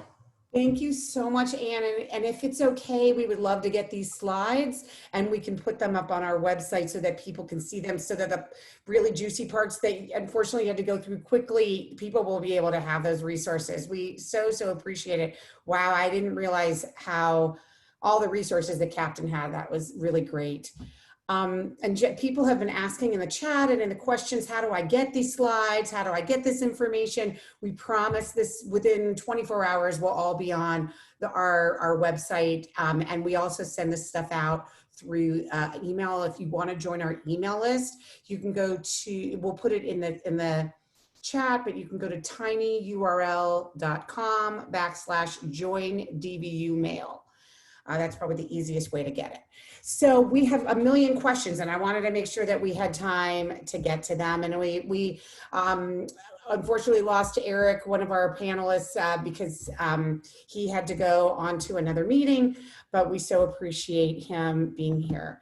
So let me get to some of the questions. So some of the initial questions people were asking, which some of you may be able to answer, is, you know, by having school only through distance learning, there are we're not having that check and balance that schools provide. So you may have a family who's, you know, where a child is getting abused. You may have a family where a child is suffering from malnutrition, a child is suffering from anxiety, you know, whatever it is. That check and balance of a child going to school every day gives the opportunity for other eyes to be on that child. What are school districts doing? What, you know, what parent, you know, for the parents, for Lisa, what do you recommend happen to ensure that we have that welfare check on those students? Anybody can take this. Lisa, I guess I'll start with Lisa. Is LAUSD doing anything like this?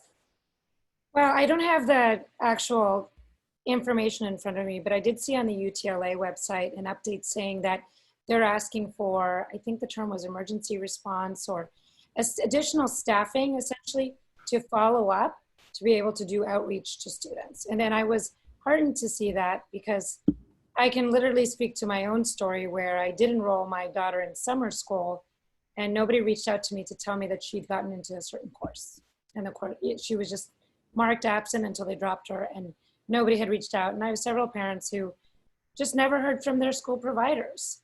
Even to the point where the schools, in some cases, logged into Welligent, into the logging system that the LAUSD uses, saying, oh, well, we tried to contact the parent, but she was unreachable, when that parent hadn't changed her contact info and had been trying to email the school and gotten a no response. So I would like to see that part of the agreement go through, and I hope they have in mind the same thing I have in mind, that people will be diligent, that there will be an assigned person for each student who will be diligent in tracking down that student. Thank you, Lisa.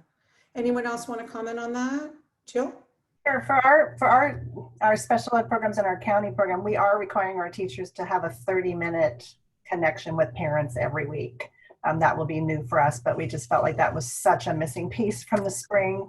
And that's going to be just a requirement for all of our teachers to schedule 30 minutes every week, just to touch base, just to connect, just to problem solve, and to make sure everything's going okay. Wow, that's amazing. Others want to comment? Kavita?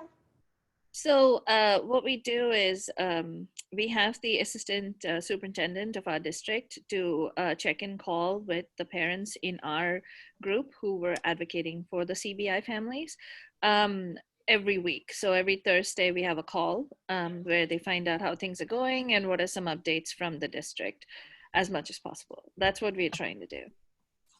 That's great, thank you. All right, moving on to some other, one of our viewers was asking a question to you, Kavita. In this hybrid model, how many students are there? How many in the traditional classroom? Is this even feasible? It is.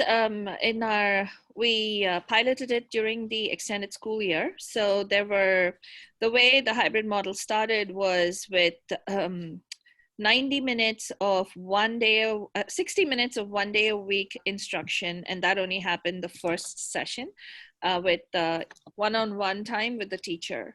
And then the teacher and the students both felt that they needed more than 60 minutes. So it became 2 90-minute sessions a week with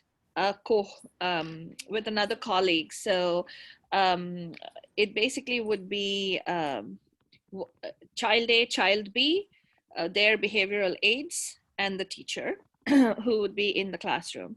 And in a traditional setting, there were 11 students in one class, 11 students in another class. Some parents, about 5 or 6 parents, opted for only distance learning. So it was very doable.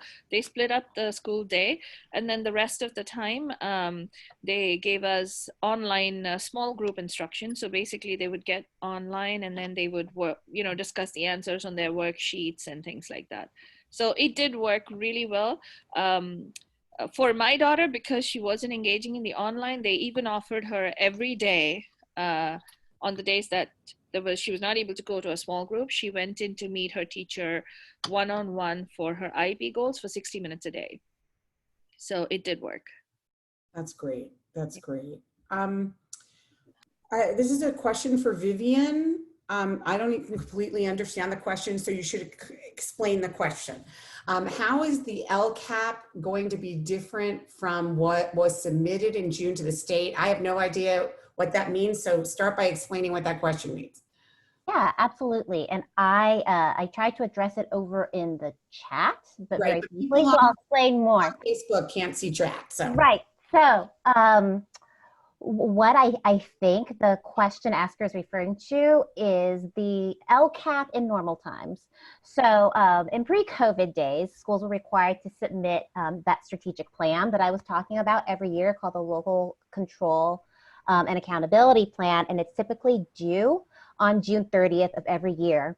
So that's the date when a school district would typically submit that plan that talks about their goals and priorities for the next school year. Well, this year that deadline was waived. The state eliminated that deadline because of everything that was happening around the pandemic.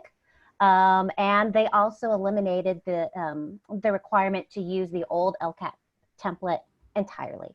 So one of the things that I mentioned in my presentation was that they now have a new LCAP template for this year. They changed the name slightly, but we are still using the acronym LCAP, but it is still the same in concept, even if the format is different. It's a strategic plan that really prompts your school district, charter school to lay out its priorities for this upcoming school year. And this new format has a lot of specific prompts that really require schools to spell out and say how they're going to do certain things under this current situation. And the new deadline for schools to submit that this year is September 30th. And I hope that answers the question. Thank you so much. Somebody was asking a couple of questions to Eric, which I'm now texting to see if I can find the answer about what typing tool he was using and whether he was less anxious. And I can tell you on the less anxious, that is definitely the case. I've been hearing that from a number of my friends who have children with autism and many of my friends who have adults with autism, that sometimes going into these loud group classrooms or loud group programs can be very anxiety producing. And so being away from that is actually helping reduce their anxiety. I think for others, this isolation has really increased their anxiety and made it harder. For my son, even though he's not in school anymore, it's been very, very hard on him. And so he needs to be out and about every day, walking through the community. So I think it's very individualized, but I think for Eric, it really is true. And I'm texting to try to find out the typing tool that he used. Somebody was asking, it's not related to our speakers today, but I will try to answer it really quickly. The question is about young adults who are no longer in school that were in day programs. What is required by those programs to do for our kids? So just this past week, the Department of Developmental Services put out a directive specifically saying to day programs what they're required to do for their participants in order to bill. Because what we've been seeing since the COVID pandemic shut down all these congregate programs is that there's been a wide variance in the services that they've been providing, and yet all of them are still getting paid. This is something that my organization has been advocating about for a long time, that you have some day programs who are literally providing not a minute of service and billing for the full day, and then other day programs that are doing multiple things, from one-on-one in the home and in the community one-on-one to many different Zoom parties and meetings during the day to small groups in the park, socially distanced, so there are some that are doing incredible work and others that are literally just say, hey, we're getting paid and we don't have to do any work, so we might as well do no work. So there's going to be now a requirement and a sign off by their clients that these are being done. They're very specific on what they can do, and I will try to find that directive during the answer from after our next question and get that into the link so that everybody can see what is required. I have a question. There was a couple of questions for Lisa. Lisa, you know, people are really interested in that tutoring program. And how does somebody in the LAUSD area get to be part of that? Yeah, I'm glad people are asking about it. So I put a link in the chat. So it's part of our iFamily program.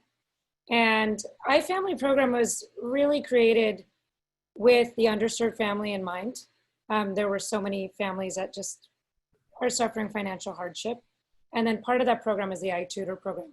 So the iTutor program, it serves kids of all abilities. The vast majority of the kids we're serving are neurotypical or, you know, not with IEPs, but then we had so many IEP kids that, and then UC Santa Barbara reached out to us and said, we want to tutor these kids. And it just sort of started taking off from there. I would say that we are targeting families who cannot afford the tutors otherwise. So if you can afford your own tutor, I would welcome you to pass this on to a family who cannot. And I can put it, I think, is it still in the chat? Like, can people scroll up and see it? Yeah, so that people on Facebook cannot see it. So can you just say an email address that people could go to? Or not an email, a website address? So you can go to speakupparents.org and then scroll down and then you'll see iFamily. And then you have to click into that. And then you look in that and then you'll see, check out our iTutor program. And then you click into that and then there's an application. So it's a few clicks, but go to www.speakupparents.org and look for iFamily. Thank you. That's helpful. So I have I've seen this question come up a couple of times and I've heard this from many of my friends. I'm just so happy my son is out of school now during this so that I don't have to deal with this. You know, in school, many, including my son, many people with disabilities have one-on-one aides. Now they're home, they're having to access online learning and they don't have a one-on-one aide. So that means mom or dad or somebody in the household have to do that. And yet mom or dad may have a job. Mom or dad may be working from home. Mom or dad may be an essential worker in the community. Mom or dad may have other children that they're caring for.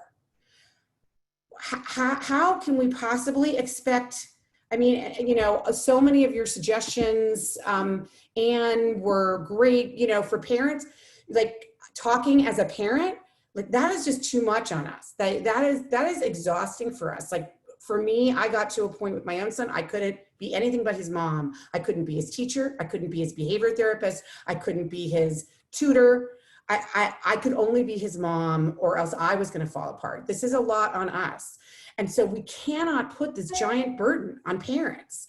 What can we do to help parents who are supporting kids who are not going to sit for more than 2 or 3 minutes in front of a screen, who are not going to be getting anything out of their education? It's just not working right now. So what's your advice for us? I'm going to step in on that a little bit. I mean, it's something we're really struggling with too from our end. It really does depend on your local health director and what they will allow or not. And we've been having that conversation very heavily because we know that's a big need. She recently released for us that we could at least start doing one-on-one when we're doing assessment, because we really argued about the fact that we have so many kids who aren't getting the assessments and the updated information we need about their levels. And we were also able to get an exception, and we had to negotiate this with our public health director, exceptions to go in and provide technical support, show parents how equipment works, particularly with our AAC, AT. So she did make an exception that we can now go in and provide things under that caveat of its technical support. With aides, you know, she has clearly drawn a line. Any instructions, she's going to say no, and that would include instructional aid support. And for some families, we will start trying to do it virtually if we do, but that's obviously not going to alleviate the parents' burden, because you can't still leave the kid in front of the computer with an aide virtually, but the parent's not there. It's the best we can do at this moment, but it is the biggest conundrum of there isn't a solution that we've been able to find till we can start moving into these more distance teaching hybrid models, which I think everybody's really ready to do. But I feel so much for you all for having to deal with that. I can't imagine how challenging that is. If I might add, I did hear through the grapevine that behavior interventionists or one-on-one aides may be approved as essential workers. I don't know if that's actually happened, but if it hasn't, it might be something we can advocate for, so that being essential workers, they'd actually be able to come into the student's home to support. Yeah. So Yeah, go ahead, Kavita.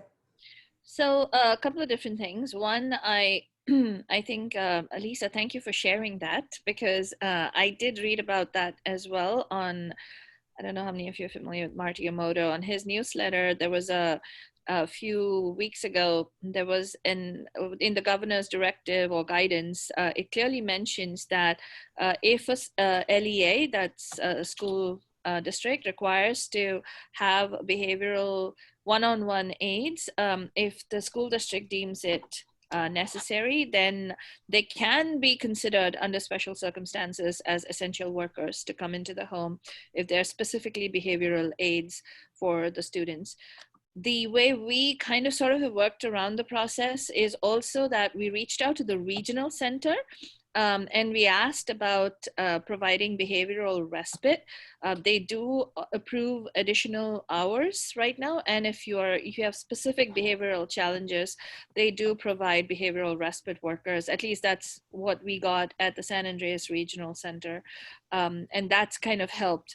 At least somebody sitting along with her, getting her to focus on the screen and, get her work done, and somebody along with her. So that way I completely empathize with you, Judy, with regard to, I cannot be anything other than mom with her right now. She's like, she won't deal with it. So that's really taken the pressure off of me to a great extent. So I think the regional center would be a great resource to reach out to. Yeah, and I really have to say that I know a lot of people are reaching out to the regional centers and getting turned down because they're saying that's the school district's responsibility. So if you need an aide in the home because you have to work or take care of another child or whatever, they say, no, that is the school district's role. And that's really a very big problem, because this is what we as families face, is like, look the other way. It's not my job. It's not my job. And then these children are being left with no education because the parents are just setting them in front of it. They're running away, and they're getting no education. I have just too many friends who feel their children have gotten zero education since the shutdown, zero. So I would just like to say, this is Ann England, and for students with autism, when I hear that there is a lack of engagement and a resistance, and they're communicating to us through their behavior, right? They are escaping and saying, I don't want to do this, whether they're going to use words or an AAC device or their behavior. And as a behavior specialist in education, I would dig deep into that with you to find out, why isn't that student wanting to engage in distance learning? And so instead of, thinking about external means to make them want to engage, we need to turn things upside down and make it worth engaging and interesting and motivating, and use those evidence-based practices. One of them is called antecedent-based intervention, and it means using special interests, using things that are of high interest and motivating for the appropriate amount of time. And so I think what we're trying to advocate out there with our autism specialists and our behavior interventionists is, let's spend some time about what the educator is trying to present and why that individual doesn't want to engage, and what can we do to shift some of those expectations, the content and the material, and actually make it more engaging. What if they just don't like sitting in front of a computer? My son doesn't like it at all. That would be one of the things we would look at, and we would maybe explore, well, has he ever sat in front of a computer? When does he pay attention? What does he pay attention to? What is engaging to him? And then we start working from there. As a behaviorist, I often say, when are they engaged? Because I think we sometimes with behavior, we over-focused on what's wrong and what they're communicating to us, and resisting, escaping, protesting, avoiding, and rejecting. And I like to start from, when are they focused and paying attention and interested? And what can I take from that analysis and bring to this situation. And I think it deserves for all of the distance learning to pay attention to those individuals who are not participating, that we have to get that engagement, bottom line. That's really helpful. I mean, I certainly want to start with the positive. I still think it's going to be an incredible challenge, challenge. Because for some students. You have 8 students in an intensive autism class that has 8 different ways of learning and 8 different interests. How are you as a teacher supposed to engage those 8 students in 8 different ways when they're all on the Zoom call together? And well, that probably should be looked at.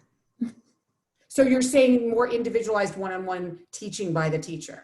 Not necessarily. I think each of your children who have been identified under autism has an individualized education plan, and that needs to be looked at to see what it is they need. And I think it's going to be different because, as you know, every individual is unique and different. So I'm not going to say don't do 8 or 12. I have teachers who've told me they've been very successful with 5 students with autism for 20 minutes on distance learning. I've had another one say, no way, and that's going to work. And so I think it's individualized. I think it's going to require us to stop, think, and analyze very deeply about what's working and what's not working. And it's going to be individualized. And as Vivian said earlier when she started off, that the IDEA, the Individualized Education Plan, is still in place. And so we have to figure that out. I do think that when you look at the activity matrix, it really does require that IEP team to work together to look at all those different IEP goals. Are those goals all relevant and meaningful and functional and things that we really want to spend time on now working on? Are they really? And then are they engaging? And how can we plan naturalistic intervention throughout the day to really address those? Because in the end, we want individuals to be able to communicate, to be as independent as possible, to have social interaction skills. The other thing we don't want to get lost in all of the distance learning is the free, appropriate public education in the least restrictive environment. We have to figure out ways to continue to have our individuals in special ed have interactions with individuals who are typically developing or in general ed. And then also you all have to know that you still have a right to have your child access the general ed curriculum. We're required to do that. And what does that look like? And I think earlier, Vivian, you talked about accommodations. You know, what are the appropriate accommodations? That's part of your IEP. What are the accommodations that need to be in place so that we have student engagement and focus to achieve their IEP goals? Anyone else want to chime in on this? I sounded certain. Maybe they don't want it. I would just comment, I began with 2 kids with high functioning autism in New York State. I began my journey as a parent. And in New York City schools, they have inclusion classes almost in every public school. And they had specifically a program for kids on the spectrum. And this idea of one-on-one aids was not as in practice, shall we say, in New York City public schools from what I observed. And when I came to LAUSD, everybody's go-to solution, and I'm not discounting those situations where it really is the solution, but BIIs, is how they call it in the LAUSD, or one-on-one aids, were everywhere, and there were no inclusion classrooms. And I was pretty astounded because those inclusion classrooms, while definitely in need of improvement in New York City, offered an environment that naturally worked better for these kids. And so they didn't need the one-on-one aids. So just to be the devil's advocate, I would like to see in LAUSD more inclusion classrooms, more collaborative team teaching classrooms, and then they would actually be, there might be less need for that one-on-one aid. Not in every kid is different, but generally speaking, I saw kids here who had one-on-one aids where it seems if I dropped them in a classroom, in an inclusion classroom in New York, they'd probably be much less likely to need that, because that inclusion classroom would have a special ed teacher co-leading with a gen ed teacher, and that special ed teacher would be very well versed in triggers, and all the issues that trigger behaviors for kids on the spectrum. So that was just a very interesting comparison point for me. Judy, do you mind if I ask something? But I was just going to say, we do know the research supports that when we do research on outcomes for individuals with autism, those who do much better in kind of life after we're finished in our public education system have had increased opportunities for, being included in inclusive settings. Definitely. Judy, do you mind if I ask something? Jill, I wanted to ask you a little bit more, just to follow up on what Lisa was saying about co-teaching and collaborating sort of across team members or disciplines, if you will. Because when you and I spoke last, we had a conversation about that practice and ways that you saw that taking form, or ways that it could take form during this pandemic time. Could you speak a little to that? Sure. I mean, it really has been shown to be an effective practice. We talk a lot about co-teaching in classrooms, but not necessarily in our special day class programs either. And it's just, I think, a really important thing to think about and to consider. If I'm a speech pathologist and I'm working on complex communication skills and I'm seeing kids for 2 30-minute little blocks of time, but nothing happens when I'm not there, even if I do some training, even if I show people, it seems, I think the trend is typically, unless you're there, they don't really facilitate those strategies and tools and really invest in developing those skills in kids. With our AAC training model that we're rolling out through these projects, we really have a very strong tier 1 in that. We really believe strongly that we need to invest those skills in our teachers and our para-educators and our OTs and our parents, that we're all co-facilitators of communication. We're all responsible for that child's communication skill development. And unless the speech pathologist is in there doing that instruction, that curricular-based instruction, showing how those tools can get integrated, it just doesn't happen. So that's a really strong emphasis for me, just from my personal experience of co-teaching with a teacher for a number of years with those types of students. We could really make big gains with those kids in that model. So it's something we really encourage people to consider. I think a lot of SLPs struggled with this hybrid because I think a lot of people went directly to, I'll do teletherapy. And that wouldn't necessarily work for a lot of our kids, nor would it necessarily be the best model for some kids. Yes, who are working on specific skills, but I really questioned for a lot of people whether, we really have to look at what the kid needs to be working on. And maybe it's doing some sessions every week with the parent in real life home situations and coaching through, okay, how do we get them to start using that communication system in this activity? Would be a much more effective use of your time than, trying to do a teletherapy session with a game or an app. Can I ask a question? I had a question for Vivian, where you talked about distance learning in the fall for a lot of schools, but there were going to be some accommodations. What classifies as accommodations? Can we actually ask for in-person learning for students who have really pervasive needs? Is that possible to request from the school district or the local LEA? That is a great question. And I think some of the other panelists alluded to this earlier. I wish I could say that the answer was yes, but my understanding is that, I think as Jill was mentioning, right now, because schools are working so closely with their local county Department of Health counterparts, they are really not allowed. They're being told that they are not allowed in-home instruction due to the current spikes and the current infection rates that we're seeing across the state. So from a school's perspective, I think you can expect, at least for now, for school administrators to say that they're not permitted to do that. So I would say, based on my understanding, unfortunately, I don't think that would be possible. But I'm very heartened by some of the efforts that Jill and some others are speaking about that may allow some of these small exceptions in certain areas to start creeping in. But just broadly, it might not be something that your IEP team may be receptive to at this moment in time. I do worry about a lot of districts have had conversations about letting staff go because of some of the budgetary issues that have resulted from loss of funding.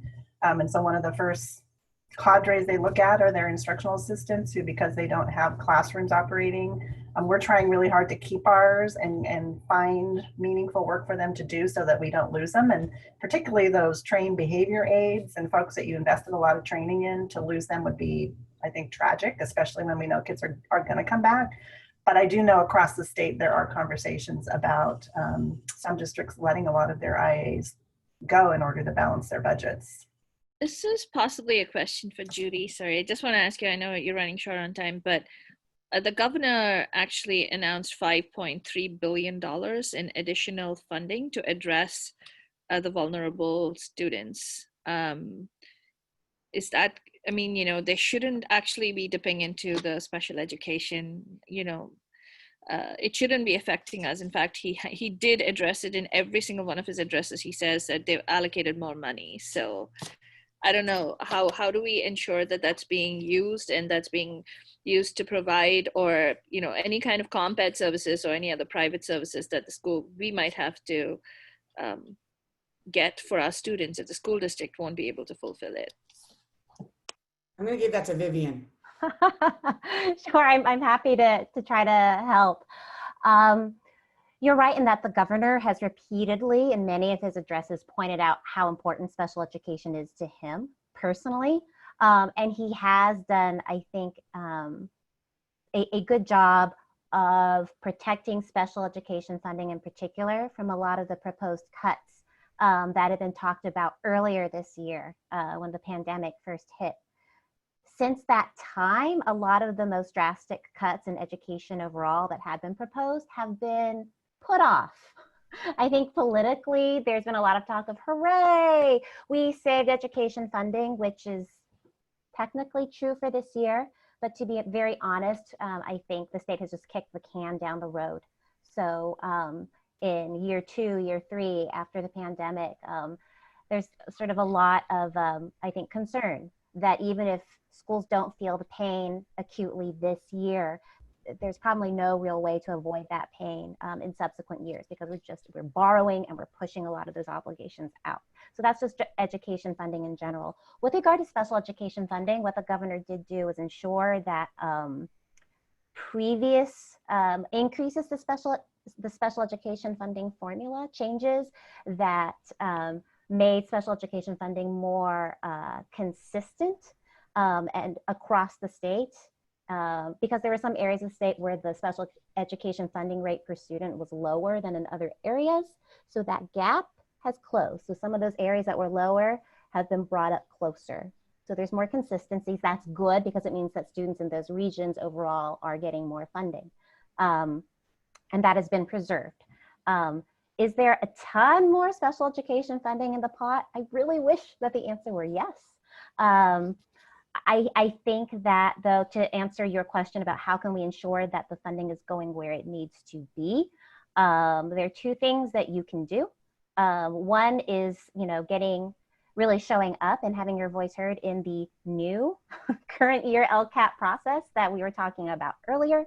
That is a very high level document and process, so it's not really a great place to get into the nitty gritty of how things are going to be you know, dispersed and what funds are going to be spent on, but it's very important to make your voice heard so that your school board and your school administrators know that that's a priority for you. The other thing that you can do just in normal times, and I think going forward, we hope to go back to those. SELPAs, your local SELPA is critical in how your special education funds are dispersed. They actually, at the SELPA level, is actually very important in terms of how it receives special education funds and then how it distributes those funds to your local education agency, which is usually your school district or your charter school. They all do it a little bit differently, and your SELPA should have policies as to how those funds are distributed among its different members. So definitely go to your SELPA, go to any resources that your SELPAs have, go to your CACs that work with your SELPAs, and that's where you can find out a lot more about the flow of funding and where those dollars are going in your region. With that, a great call to advocacy, which is what our organization is about. I want to thank our amazing presenters, Vivian, Kavita, Kishan, Eric, Sherry, Lisa, Jill, and Anne. You were all incredible. We thank our audience, our dedicated audience. We'll be back next week. Next week, we're going to actually be talking about how to increase self-advocacy during this COVID time from babies to adults, to make sure that people are being self-determined even during this difficult time, so that it'll actually help people be happier if they're getting to make their own choices and having more control over their lives. So thanks everybody, and we look forward to seeing you soon. Be safe out there. Bye-bye.